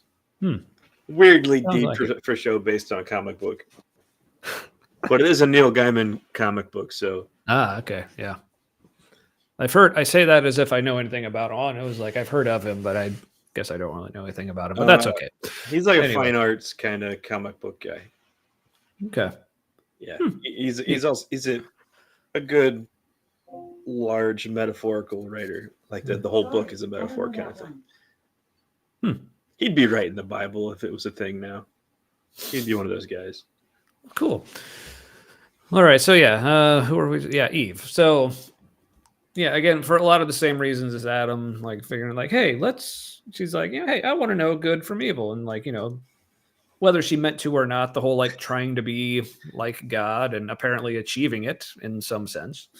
So yeah, and then being like screwed over. It's like, like having kids, that thing I literally just like commanded you to do like a whole bunch of, now I'm going to make it painful and possibly fatal. It's like,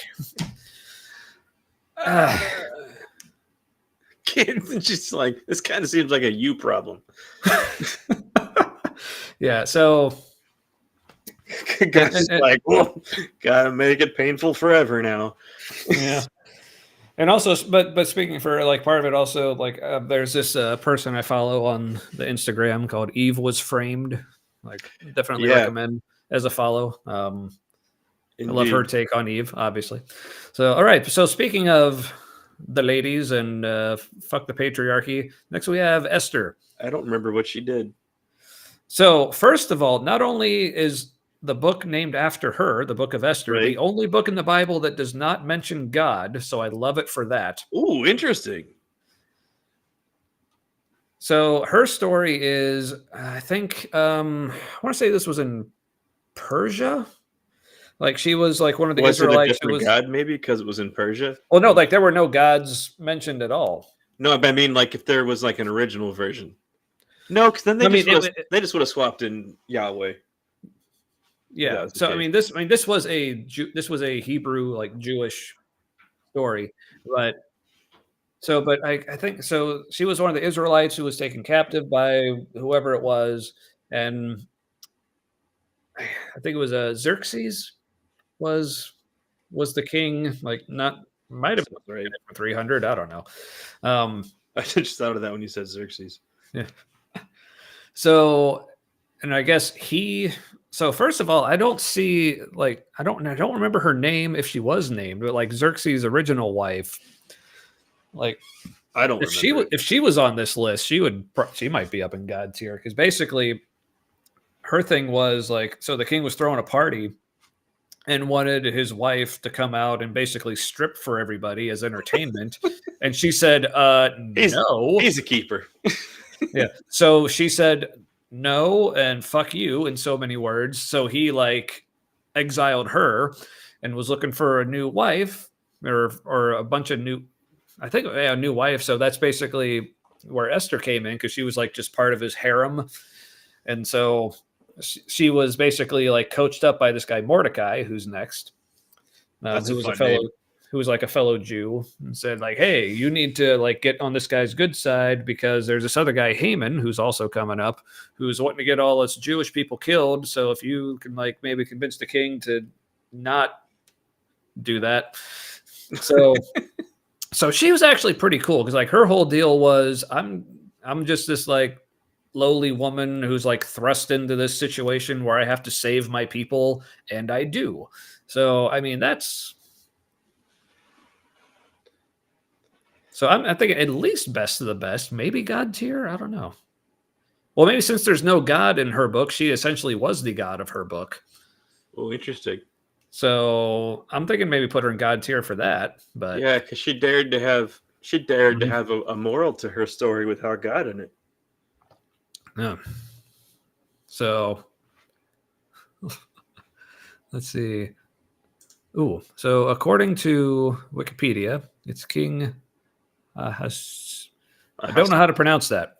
Ahasuerus Suerus. sounds like a dinosaur. It's Ahasuerus. Yeah. I'm great at Googling. I wish I was as good at pronunciating as you were at Googling, but appreciate you. So yeah, so that's Esther, God tier. So Mordecai, so he was like the dude. It was like I think it was her uncle who basically like was kind of like coaching her up and like was kind of like her like encouragement to like Okay, do the thing. maybe best of the best are good then. At least best of the best for this guy. Okay. He seemed like pretty quality. It's So also now a hell of Haman. a magician name. Oh, for sure. Yeah. Well, I'm glad I'm not the only one who can't pronounce that. But we appreciate you doing that for us. Thank you, Susan. So Haman. I always wonder, like, if I sound special needs, like if something breaks my neurodivergent brain while I'm reading a name back and I slur it, and like, am I accidentally being? I kind of wonder sometimes if I'm being accidentally like offensive to people. Yeah. Or like yeah. I read it like I have brain damage. Like. Okay. So quick aside. So to kind of let you into how my brain works and how often I think about things that don't really matter and will never happen. But I can't tell you how many times I've thought about what I would do, like if I was like a teacher or a professor, which I have no plans on ever doing. I am not qualified at all to do this, but for some reason, I'm always like, oh, if I were a teacher, what would I do? So, and I was thinking even specifically about I'm thinking this is maybe specifically the situation of having like new students and like learning their names. And I guess I was more thinking of like a college professor, like, you have your attendance list and you're kind of going through, but also being so afraid of like mispronouncing someone's name, but not wanting to say like, oh, well, like not wanting to like go through the list where I'm reading the names, but then get to another name and like basically saying like, oh, this is a weird, difficult to pronounce name. How do you pronounce this kind of? But then I was like, oh, so one idea I had to kind of get around that was to basically just intentionally butcher every single name on there and then have the student correct me. There was then my fear, but then did that on YouTube once. Yeah, but then my fear is I may accidentally, while trying to like ridiculously mispronounce it, accidentally pronounce it correctly. But I think they would appreciate that. I mean, you didn't do it on purpose. And hearing your name the correct way doesn't sound like an insult. Yeah, but I think it would be. I'm a worrier, damn it. So I worry about Yeah. things that will just never happen for any reason whatsoever. Oh, well, apparently Susan works at a school, and we have a section in our employee portal that has recordings on how they say the students' names. And that is fantastic. Yeah. That's a great idea. I'm glad they have that. So, all right. So, speaking of like the whole Esther and Mordecai, so next up is Haman. So, the original anti-Semite wanting to wipe out all the Jewish people. I just kind of want to put him down here, like with God. Well, make them all own the genocide. It makes sense. Yeah, I mean, yeah. So this should just be called the genocide tier, maybe. Oh, but then are they like? Because they're doing something so effectively. Yeah, like but it's destruction. I think it makes sense for lukewarm. It's pretty extreme in both directions. Mm-hmm. So they kind of cancel each other out. All right, now, so here's another one I'm very tempted to put up in God tier. Yeah, he's at least best of the best. So like, and okay, I'm gonna go ahead and put him up here, and here's why, especially because of, okay, so his book, like his morality seems better than God's. Yeah, I mean, certainly, for what God put him through alone. Yeah, I mean, he gets props for that.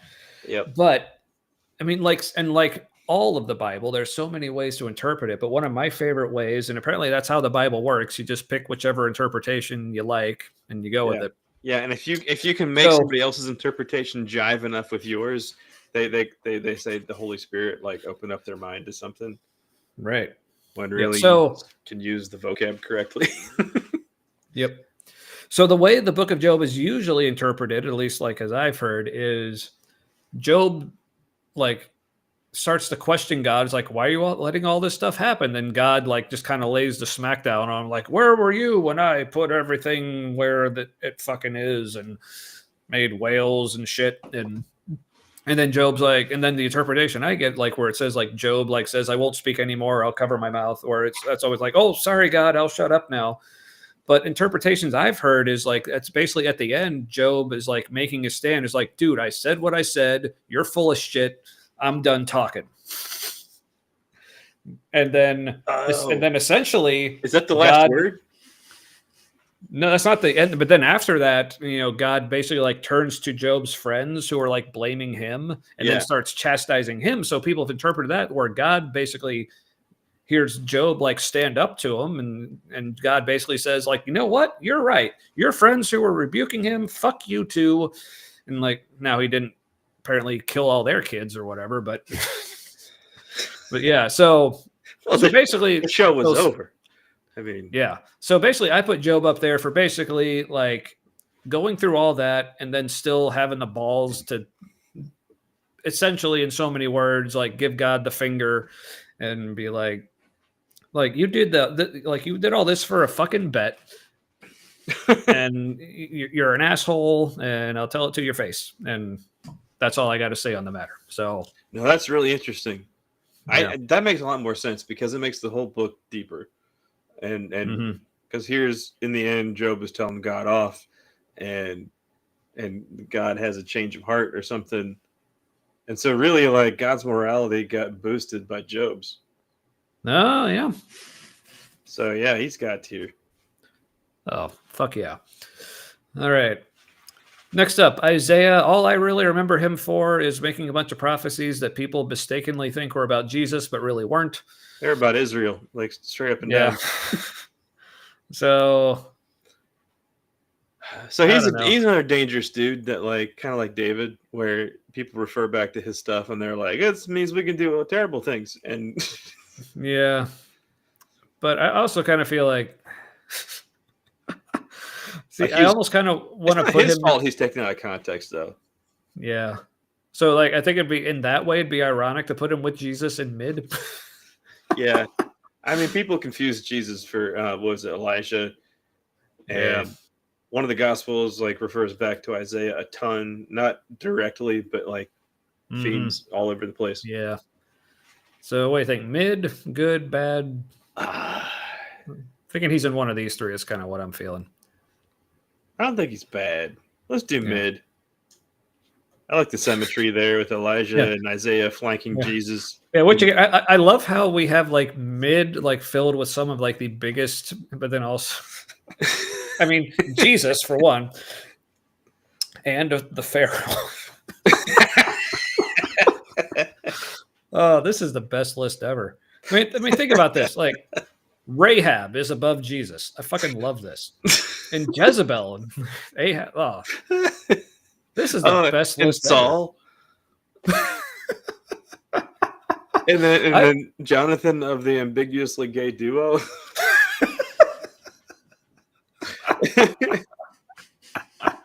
Oh man. All right, next Jeremiah. Again, obviously, I don't really remember. I think he was called like the weeping prophet. So like he was sad. Totally blanking on like many of his prophecies. Again, I'm sure most of them are like taken out of context by the New Testament crowd, but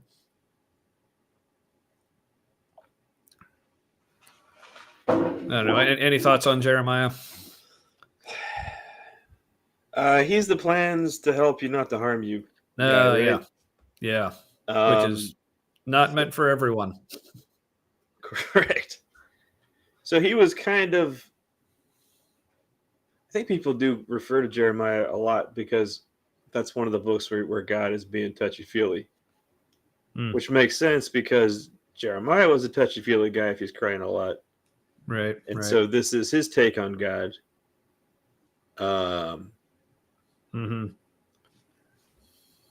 Maybe I was gonna say maybe good, but I don't think he's above Jesus. I'm not saying that because I'm honoring Jesus. I'm just saying it doesn't make sense. Yeah. So yeah, I'm fine with mid.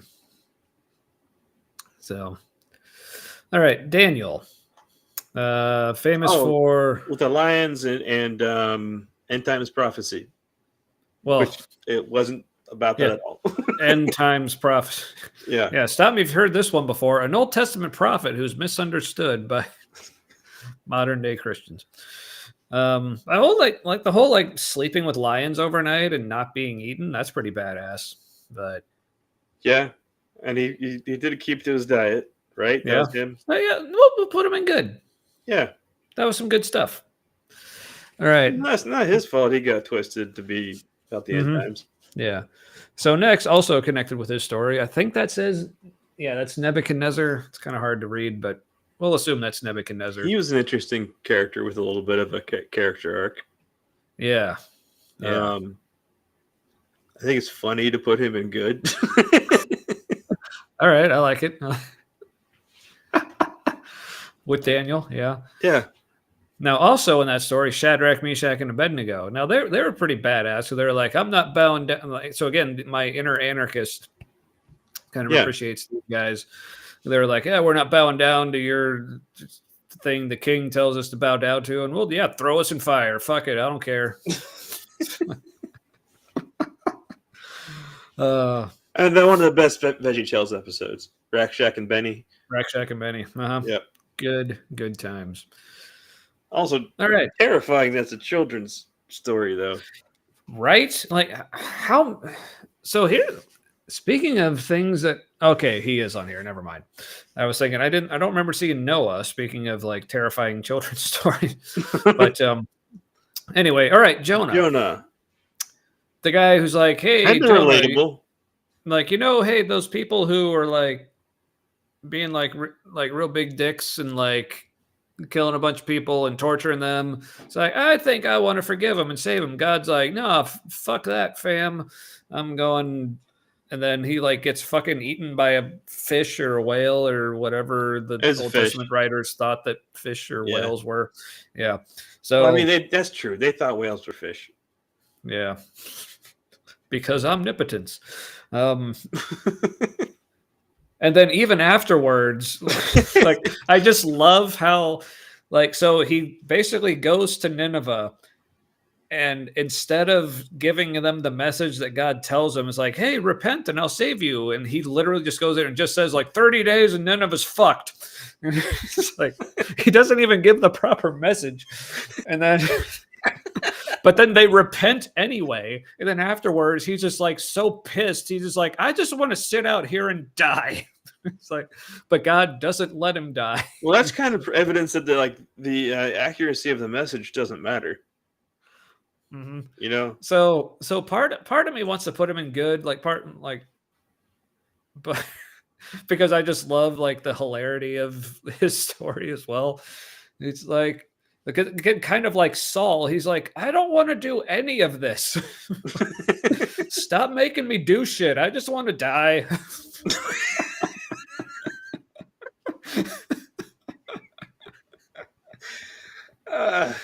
So I mean that's a mood I can relate to. So I'm actually why isn't that in Lamentations? Is it stop making me do things I want to die? So honestly, I mean, so for similar reasons, I put Saul in best of the best. So I mean, does that mean we need to put Jonah up there too? Because he also survived being eaten by a fucking whale. I mean, he was kind of a pawn, though. I mean, like, oh no, because he did rebel. He wanted to do his own thing. Yeah, he wasn't a very good pawn. Yeah, and then he was just kind of like, he's like, fine, we're gonna end in 30 days, and then he's all sarcastic and shit. Yeah, so I'll put him up in best of the best. Like I said, largely because that's where we put Saul, and it's a lot of the same reasons. All right, Cain. So obviously, huge negative points for being the first murderer, but also again, he gets like the sympathy thing, which again, not that I'm excusing murder, but the he whole didn't like invent murder. Yeah, that's true. But the whole thing, like with like God being angry at him because his offering wasn't good enough. So, I mean, God kind of just created a sibling rivalry there. Yeah. Yeah. And also, he beat God to the punch. Like that's the first, taking of a life that we have record of. We don't even know if anybody else died up to this point. Yeah. So like. And he killed also somebody before God could. So does he one up on God on that? Yeah. I mean, does that make him God tier? So, and I'm also thinking, I think he's like the first, if I remember the story correctly, I don't know if he's like the first one to like found a city or something. Oh, yeah. So, I mean, that puts him at least like best of the best. But again, the whole like murder thing, like I'm really torn on this guy. Yeah. Maybe mid. Cain's mid. Put him with Jesus. I mean, like, the guy who made murder possible. It wasn't a thing till Cain did it. Yeah, It's pretty crucial. And honestly, Jesus wouldn't be where he is if it wasn't for murder. Right. So, I mean, and his whole line about if you hate your brother, then that's just as bad as murdering him. That wouldn't make sense without Cain. Right. I mean, not that it actually makes sense anyway, because like, seriously, but anyway, so yeah. Also, Cain. It was kind of some shit that his brother, like Abel, got like special treatment because Cain was doing things right. Like he wasn't wrong. He was doing what he was supposed to. And then God's like, this other guy though, your brother, he's better. I'm doing the things. It's like I'm a vegetarian. Fuck you. Anyway. No, but all right. You know what? That does come off like a rich guy, like a city guy. The city guys have more money, and they're like, I put all my money into this, and the country poor people who are, they tend to think, what good is that? You've got so much of it, and hold on a second. Yeah.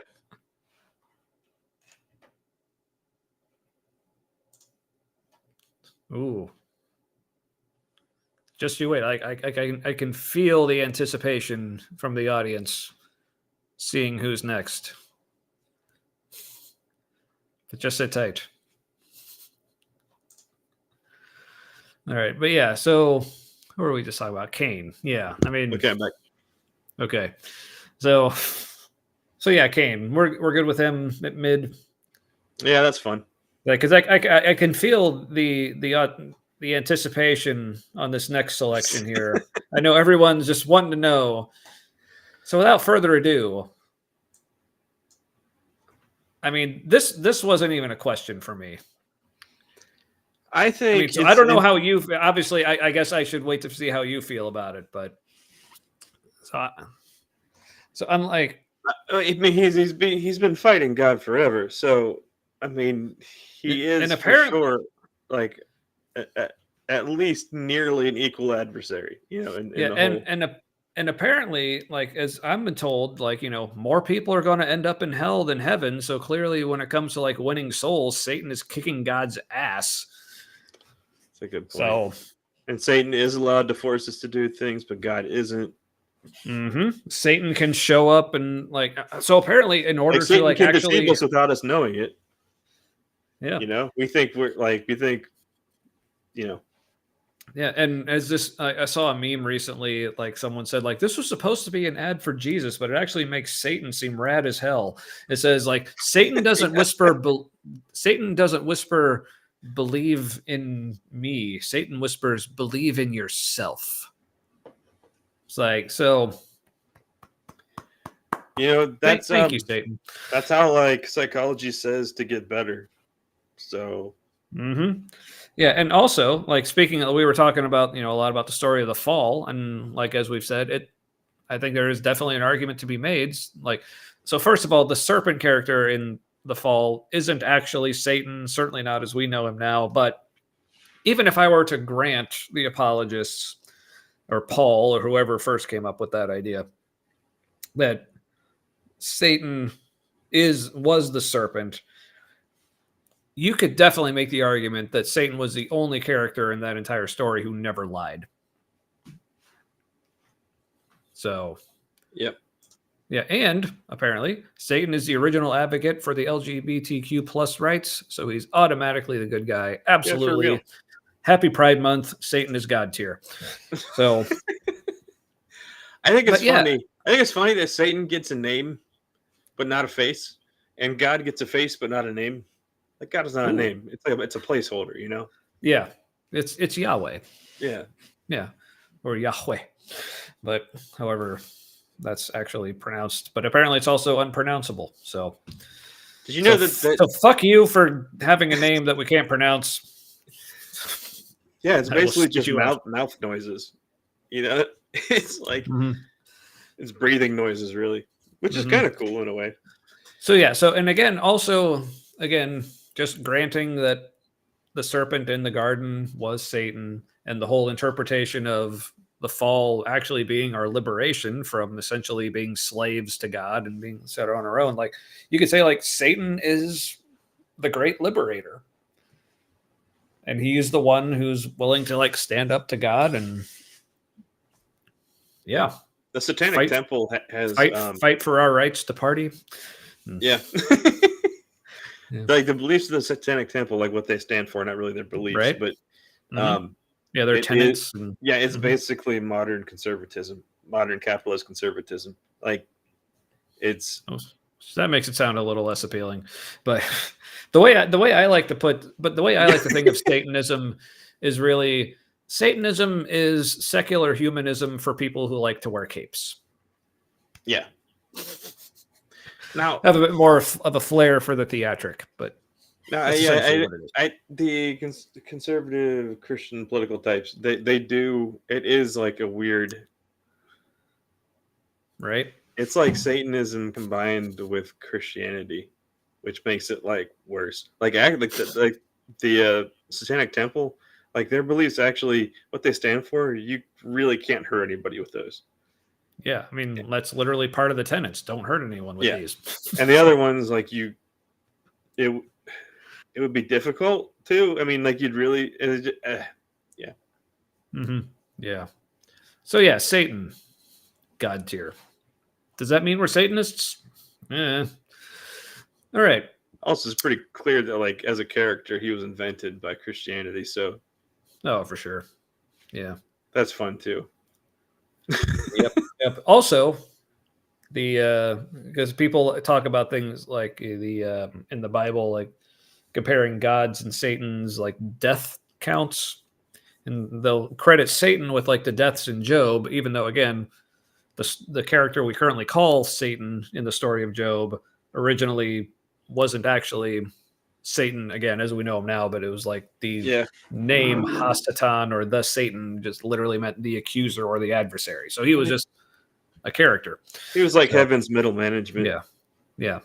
So really, like, so given that, like, Satan never killed anybody. So, or as I like to say, like, so reading the Bible, how do you tell if God or Satan is the good guy or the bad guy? It's like, certainly not by how many babies they killed. So,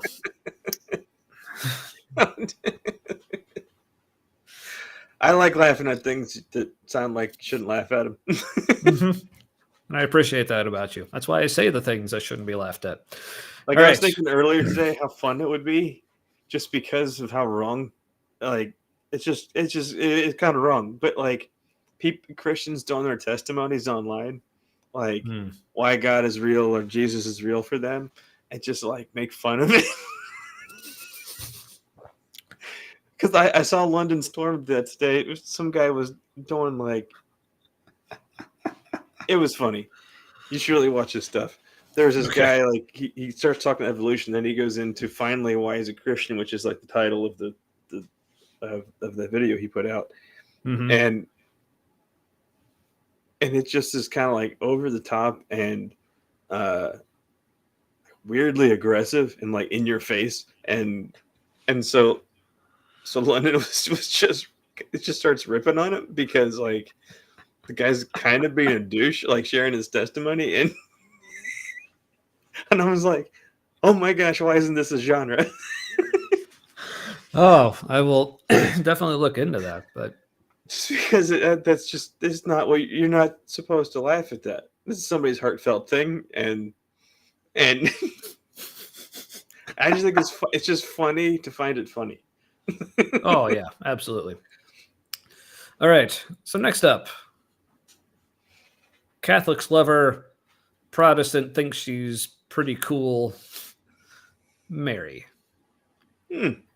Which again, I'm going to give her.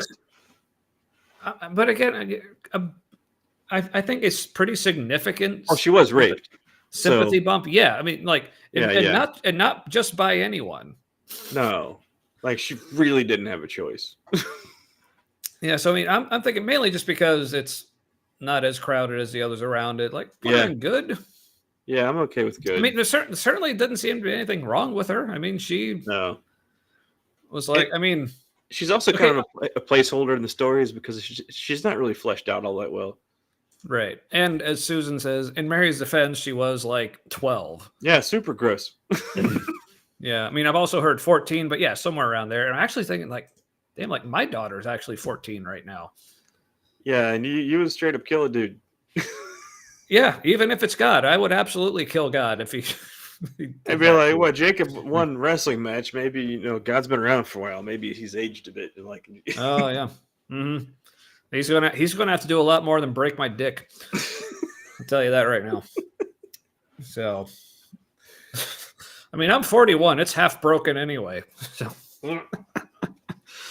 yeah, it's like, and Susan says, "Yeah, somewhere in there. You're probably more correct than I am."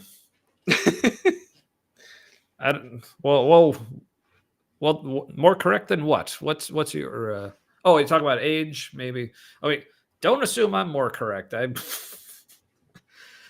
just telling you things that I've heard.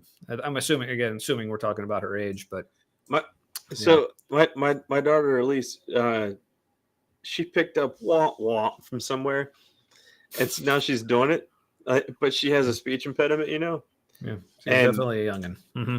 Yeah. And so, like, when she does it, it's way more obvious and it's funnier because it sounds like she's being an asshole because it's just way more labored and everything because she has a hard time saying things. And so, also, Aaron called me piss pants in front of her today. That's fun. And she goes, "Hey, piss pants." I mean that is funny. So I would have probably said the same exact thing, at least. And I was saying something later, and she's still sitting on Aaron's lap, and she goes, "Yeah, piss pants." That is so awesome. And Aaron was just if, cracking if up. if Elise was on here, she might be God tier. Anyway, All right, Joseph. so this is the other Joseph. Like I think this is a Broseph. yeah Jesus's stepdad. Like one of my favorite memes He's ever. It's barely in like there. it's like someone took a picture of Joseph and they like photoshopped on a T-shirt that says, "I'm not the stepdad. I'm just the dad who stepped up." So props to him. I mean, I feel like I can't put him above Mary, but I think No. because like he again like maybe more just like the victim of God's divine plan. Essentially, he's like Also, Jesus could have easily not Jesus. Joseph definitely seems like a character that was made up to kind of like hide the fact that Mary was getting around. You know what I mean? Because he has like almost no personality. right. I think this came in before I said it, or maybe simultaneously. So. Okay. Yeah. So now, Susan, I will warn you. I don't know if that's a positive thing that like you and me are like on the same wavelength. So you might want to consult a doctor, because treatment may not be available, but it is still possible to spread to others. So.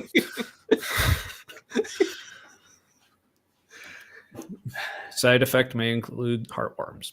So That's a terrible side effect. Right when I said it. All right. Awesome. That's awesome. Like, I love our audience so much. But yes, I will concur. Matt, your daughter ruled. Yes, and yeah. I don't even know where she got it. She watches YouTube. That's probably where she got it. It was also probably you. My son some kid started harassing him. Well, he doesn't know for sure. We got an alert. We have that bark monitoring stuff. Yeah. Mm-hmm. And we got an alert because somebody he didn't know was texting him. And someone who didn't know? Owen didn't know. Oh, my son. Your son. Yeah. And whoever it was kind of harassing him, but they were using like Generation Z slang. And so I didn't totally get it, but it sounded like an insult. And Owen basically responded, I think, with like broken Generation Z grammar and more or less told him to fuck off. And I was like, I said, do you know who that was? And he's like, no, I think it was Liam.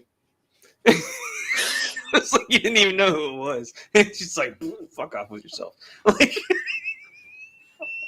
good job, Owen. Yay. All right. So up next is another one I'm a little biased towards. So now feel free to change my mind, but. Oh, no. Yeah, Paul.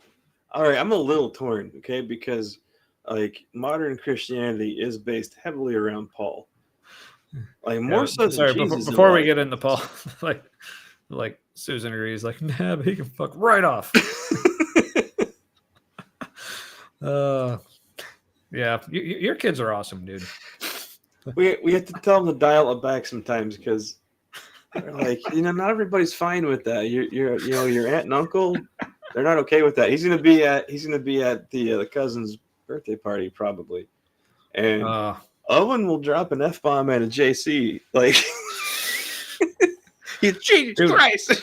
Okay, tell him if you're comfortable with this, tell him that if he tells someone at that birthday party to fuck off, I will give him $5. Especially if someone records it. Oh my goodness. No, that wouldn't be worth the $5. Because there would be talks and they'd be like, well, you're well, yeah, but that wouldn't be my problem. Like so he's not even in school right now, and it's worth $5 to me. I don't know. Although we are in the summertime, but he wasn't in school before that. Cause we were doing we called it unschooling. Yeah. Mm-hmm. Oh yeah, that's a thing for sure. He just played video games a lot, to be honest. Yeah. Anyway. So why is Paul lukewarm? Why do we want to spit Paul out? He was really into himself. Yeah, seemed like a fucking narcissist. I mean, he was now, blowing his own goat. I mean, think about this. Like, so, dude. That's not a saying. But I love how I just rolled with it, as Yeah. if like, oh yeah, but like my brain was like, oh yeah, of course, obviously, that's what a person would Well, I say think it about sounds so Paul. much like rowing his own boat. That like He'd blow his own goat. That he's is. blowing his own goat. Like your brain's like somebody else should do that. Like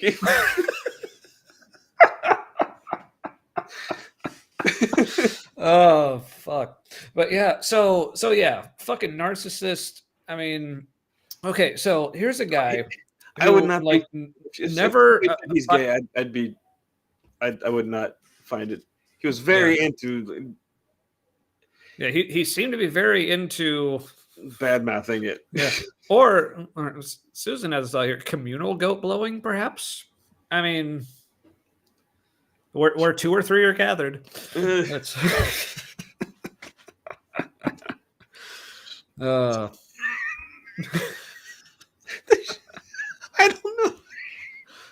My response when you said communal goat blowing, I was just like, what came in my head was, well, the sheep aren't going to teach themselves.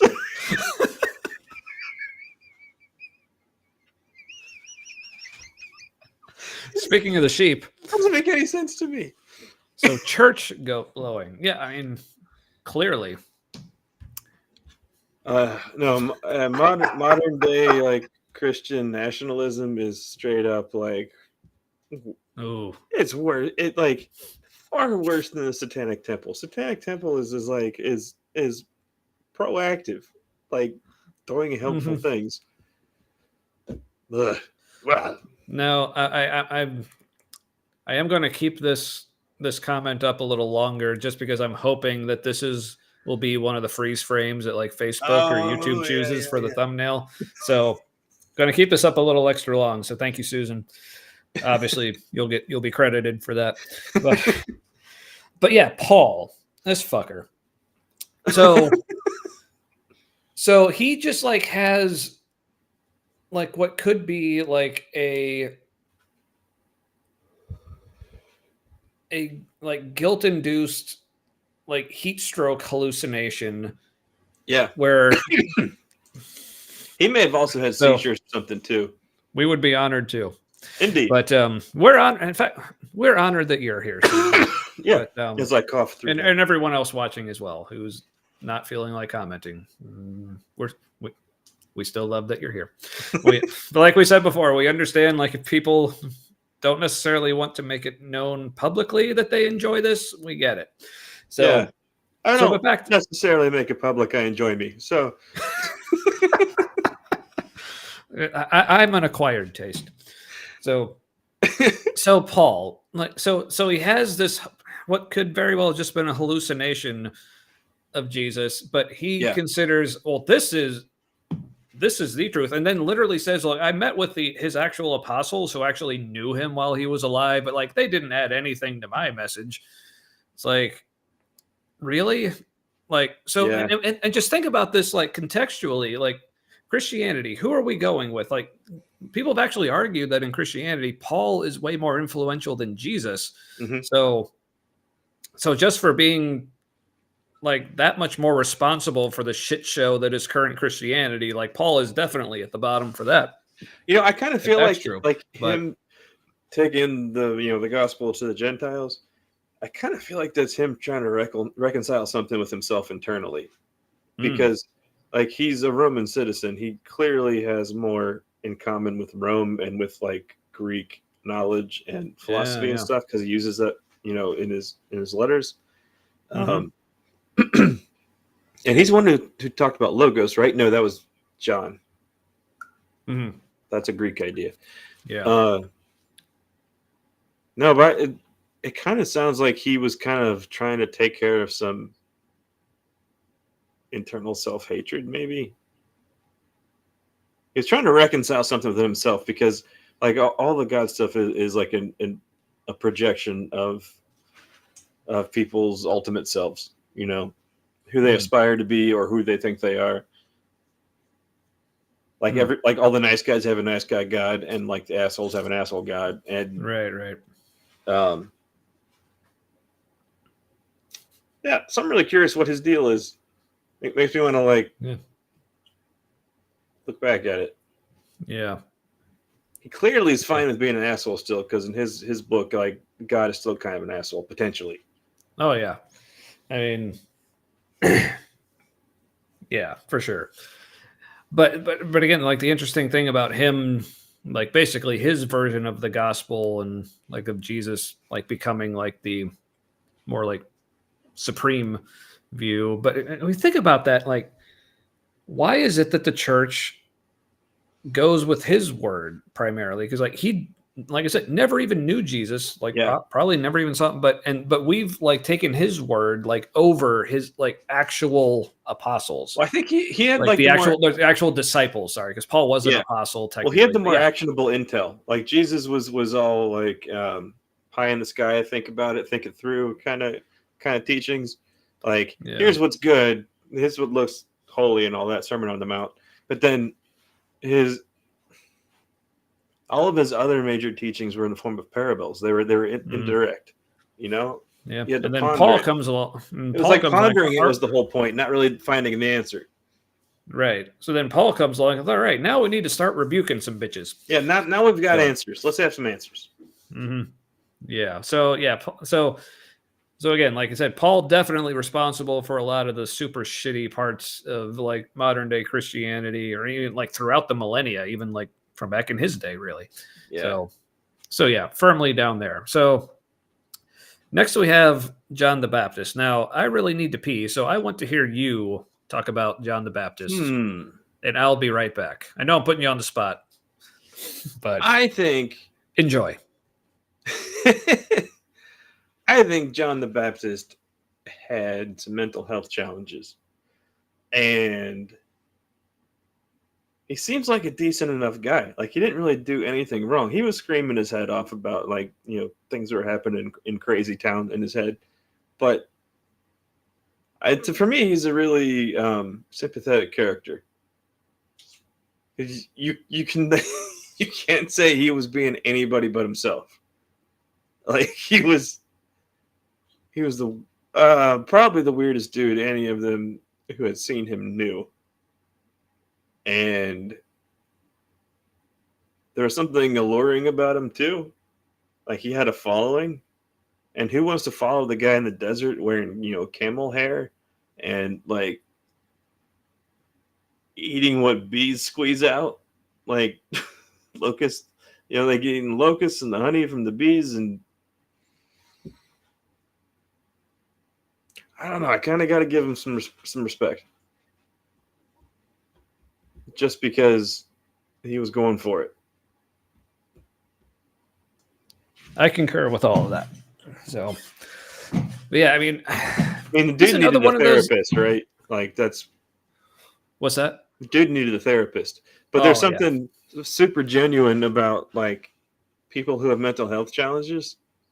You know what I mean? Like the people who can't help but be themselves. Ooh. That's kind of refreshing.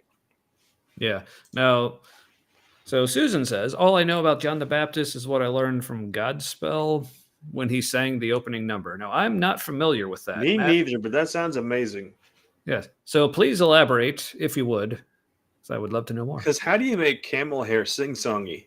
Like, how do you make that appropriate to just, like, bust out of tune? So John the Baptist, he's another one of those characters. Like, I can't really necessarily think of anything negative about him. He's pretty good. But yeah, I dig the crazy. I dig, the outdoorsy kind of dude. And he was Jesus' rabbi, right? So essentially, I mean, okay, well, here's the thing. Dude baptized Jesus. But only in Mark. So apparently it doesn't count. Yeah. Even though that was the first one. Though if it's in the Bible, it happened. Yeah. So, but I guess for me, like I said, that kind of tempts me to put him in God tier, but I think that's not so much saying like about how awesome John was, but maybe just how mid Jesus was.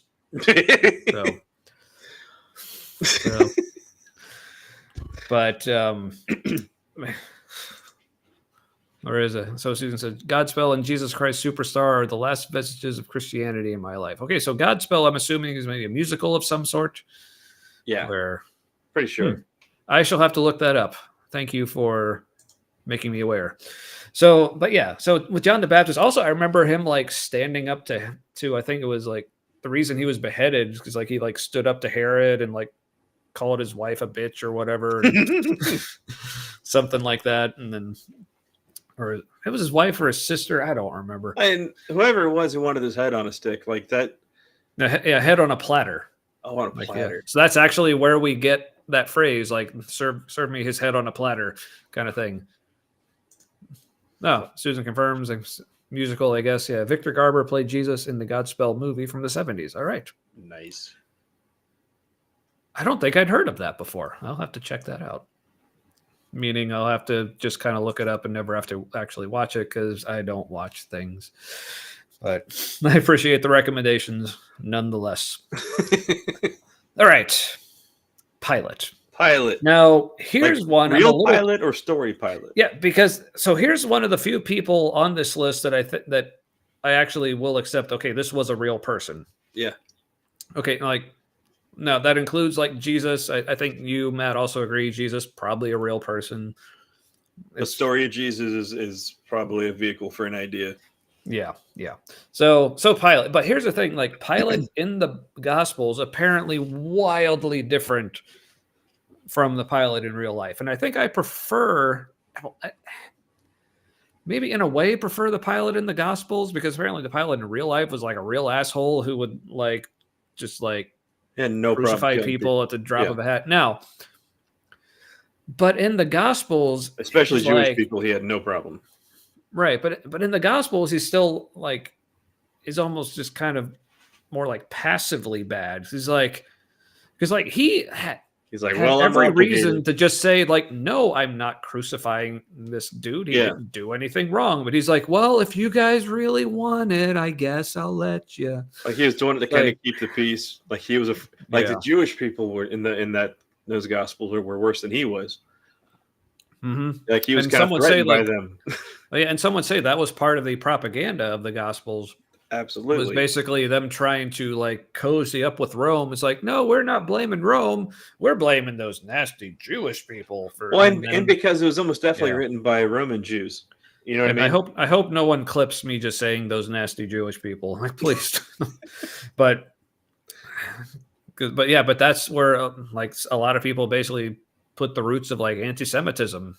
Yeah. In the Gospels because of how they're written with like instances like that. So.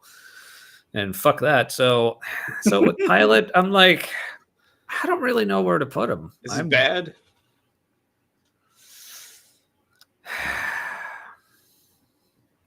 Yeah, I mean, I guess if I didn't know how he was in real life. I mean, he didn't stand up.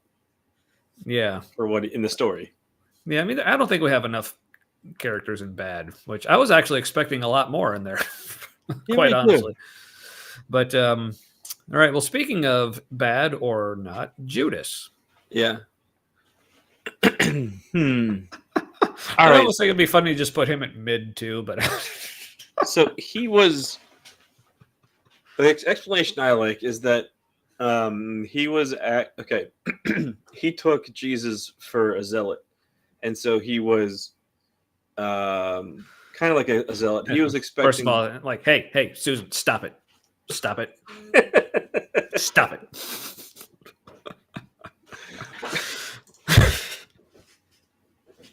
Sorry, as you were.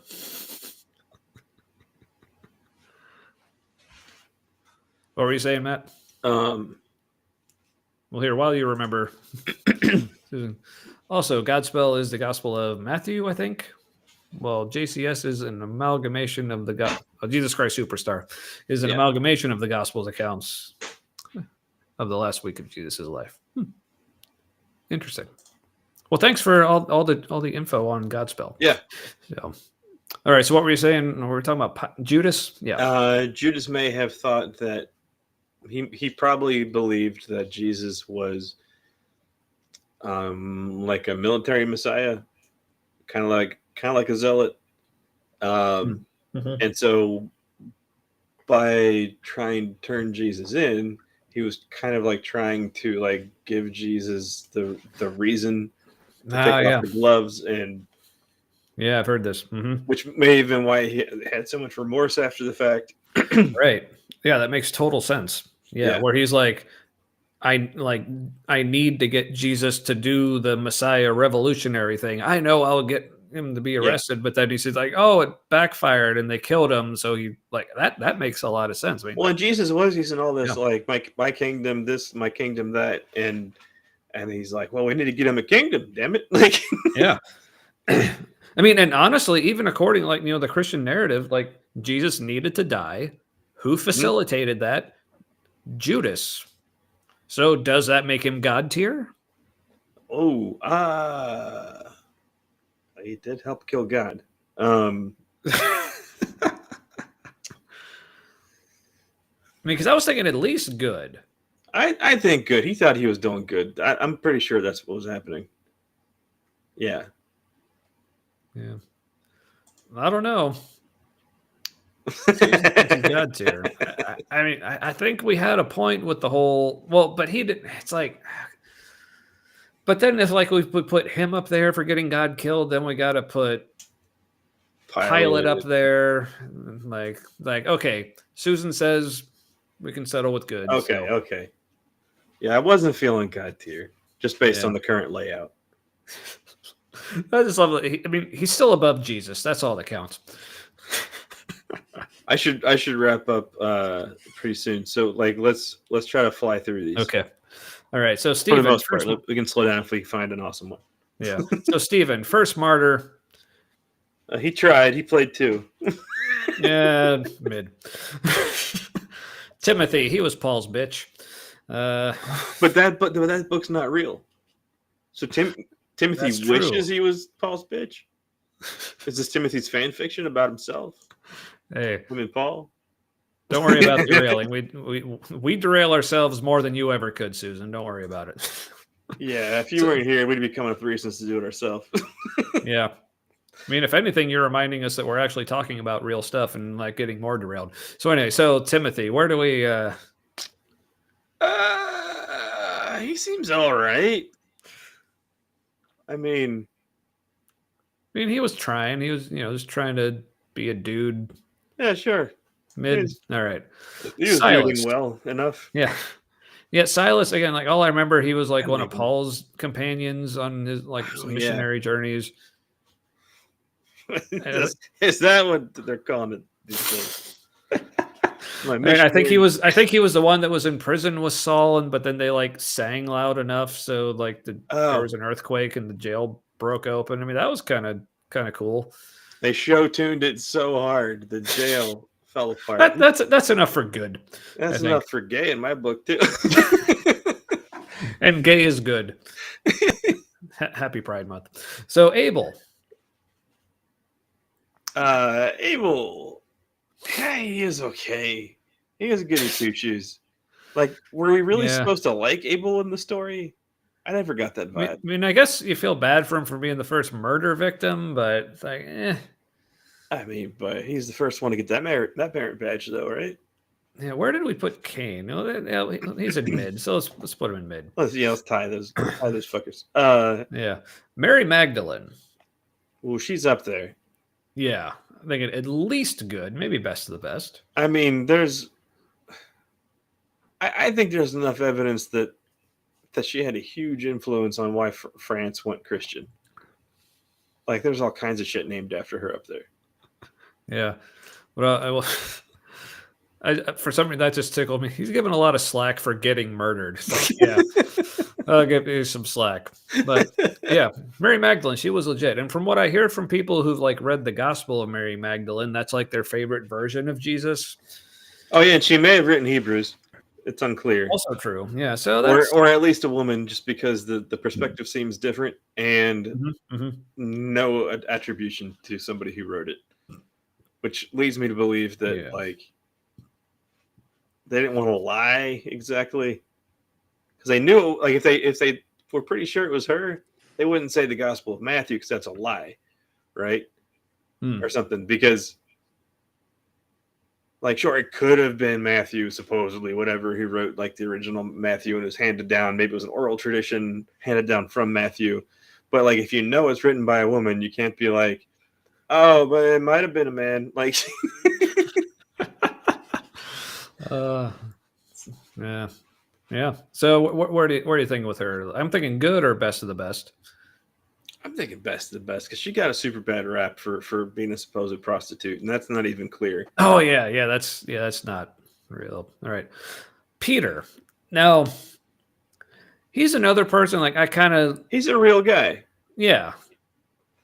I think he's good. Yeah, Good or best, like one of those two. he's a sympathetic character. Yeah. So yeah, I think he's definitely at least good. He had more personality than Jesus seemed to. Oh, for sure. Absolutely. I mean, of all the disciples, yeah. Yeah, so Peter's probably. Our I mean, and version of Peter is in the Bible is probably closer to the real Peter than Jesus is to the. And real. also, like, just for him being the one who's like, "Fuck it, I want to walk on the water." I mean, that's pretty badass. So, Yeah, that's true. he's up there. Herod. Now, this is one I think, like, I don't know if the Bible really gets him right. It's like in the Bible, he's a bad guy. Seems like, yeah, probably was. I mean, it makes sense. Yeah. I mean, he sold out his people for trinkets from Rome, basically, wealth and prestige and all that, letting them live and whatnot. All right, John, or Jesus' boyfriend. I mean, favorite disciple. I mean,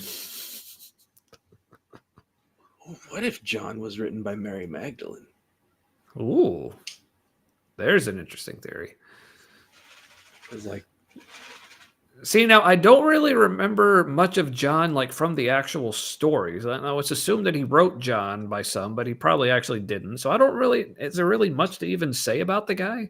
no, he did take the theology to a new level. Well, you mean the Book of John? Yeah, Book of John. But did he write it? Yeah, but did he write it though? No, it didn't. That's just Yeah. So, I'm like, so apparently, I don't know if we really know much about the guy. So let's put him in mid. Okay, Zacharias. So here's the guy. But yes, the Gospel of John was like super Jesus, right? Like super powerful Jesus. Yeah, that was like definitely of the four Gospels. That was the one that was really laying hard into Jesus is divine and all that. Yeah. Like, as far as like is God. Yeah. Oh yeah, for sure. But There were a lot of I'm Greek viewing this ideas more that like came just. But I'm viewing this more of like the guy versus the gospel, which he probably didn't even write anyway. So, yeah, Right. not much to say about him. Right, He Zacharias. sounds interesting. Just how close he and Jesus were. Yeah. So Zacharias, if I remember correctly, he was the father of John the Baptist, but he's the one who when him and his wife were like super old, and God's like, "You're gonna have a baby," and he's like, "The fuck we are," and God's like, "Fuck you, dude, you can't talk." So I'm like, so he had the nerve. So just for having like the nerve to like tell God like, what was his name? What the fuck? Again? Zacharias. Oh yeah. I think that's who that was. So we'll just put him in good because I dig it. And then Elizabeth. I can't see the bottom anymore, by the way. Yeah. All right. Next up is Elizabeth. Shoot. What did she do? Oh, she was John the Baptist's mother. That's I'm assuming. Right. Yeah. I she mean, seems like kind of a big deal. Yeah. So I mean, if we got like her husband, and where is John the Baptist? Yeah, we got just put her in good with her family. Mm-hmm. Sounds right. Yeah. Oh, now here's a spicy one: the Antichrist. Ooh. He sounds like the best at what he does, right? Oh, for sure. That's how we know Trump is not the Antichrist. Because a lot of people saw that coming. Yeah. This guy in the story sounds like he's just really good at marketing, you know. Yeah, but I'm glad Susan agrees. Solid choice on Elizabeth there. Excellent. Yeah. All right. So the Antichrist. I mean, like at least the best of the best. He's good at what he does. I mean, because you might consider me like I'm kind of Antichrist, and I think I'm pretty awesome. So, and he seems He also seems like kind of integral to like the whole like final coming of Jesus or the New Jerusalem or whatever the hell. He's a key part of the story, just like That Judas. can't happen until it Yeah. gets like the worst. Right.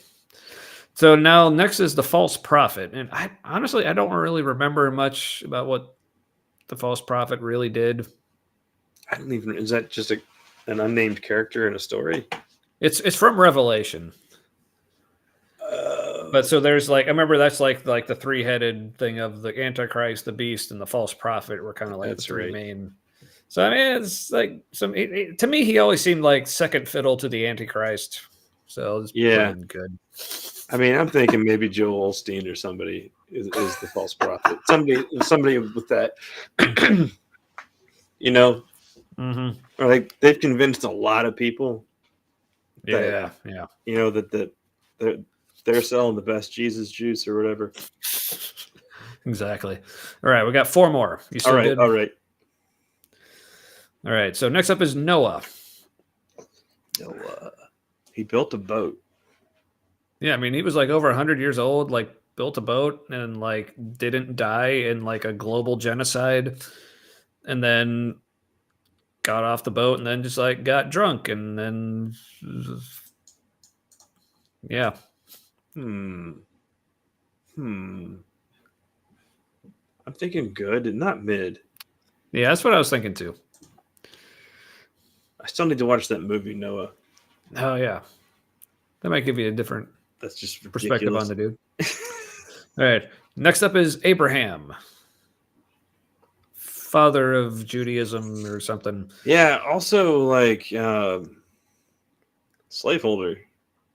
Yeah, he seemed to be like a total like whatever God told him to do. He was like, okay. It's like, I'll just like leave your home. Okay. I'll kill you're gonna first of all, you're old and you're gonna have a son. Okay.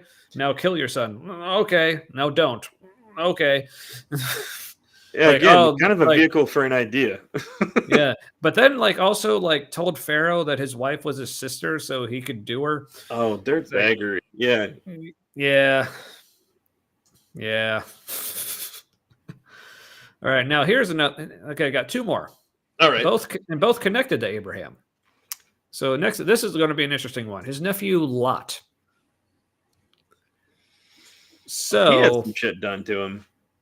Yeah, but then also when like the mob of he offered up his daughters. Yeah, consolation prize. Yeah, it's like that's not cool. Oh, clearly he was tainted by his environment. If he's like, this is what you do to ward off the rapacious mob. Yeah.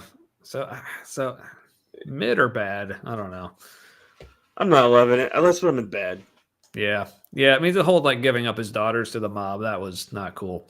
All right. And last, but I don't think least, Abraham's wife, Sarah. Now, again, someone I appreciate for having the nerve to laugh at God when he says, you're old, but you're going to have a kid. And she's like, the fuck I am. So I love her for that. But then also how she like mistreated Hagar and Ishmael, like that wasn't cool. Yeah, I mean, she did help create Islam. Like, like the whole Ishmael, like didn't he go off and Yeah. But so I don't know, like I'm thinking no higher than mid. So I was saying, man, that sounded like anti-Islam. No, it was maybe a bit. Well, real quick, I'm gonna just remove that real quick. Because I think that story is like the way that she was the way a Jewish person mistreated like one of the fathers of Islam. As far as I know the story. So as far as it was misused by other people, kind of like the David story being misused today for genocide, or the Joshua stuff for genocide. Yeah, maybe I should look into that internally. Yeah. But for now, like, so final placement, What were you thinking? Oh, Because a lot of this, like she did some shit like with Hagar and Ishmael, but like begin gets like the positives for like laughing at God, but then also like the sympathy for like basically Abraham like saying, yeah, Pharaoh, you can have your way with her. We're not married, so wait, she was the one where that Abraham said she's my sister, right? yeah. Mm-hmm. Wow, she's a controversial character. I know, right? I honestly don't feel like I can accurately gauge all that. Not being a woman, like I feel like having a different perspective would. Yeah.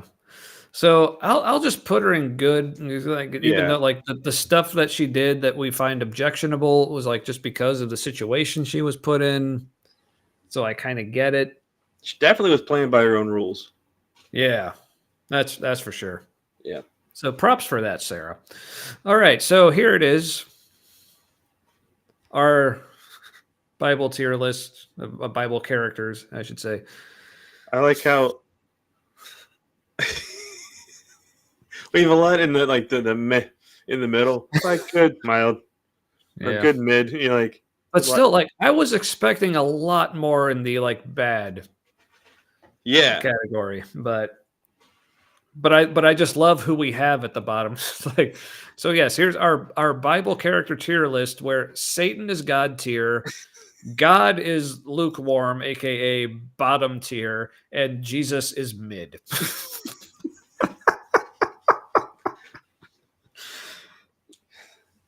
So there you have it. This was also fun to gauge all this based on story time. Like, you know what I mean? Uh-huh. Based on the stories and not the implication.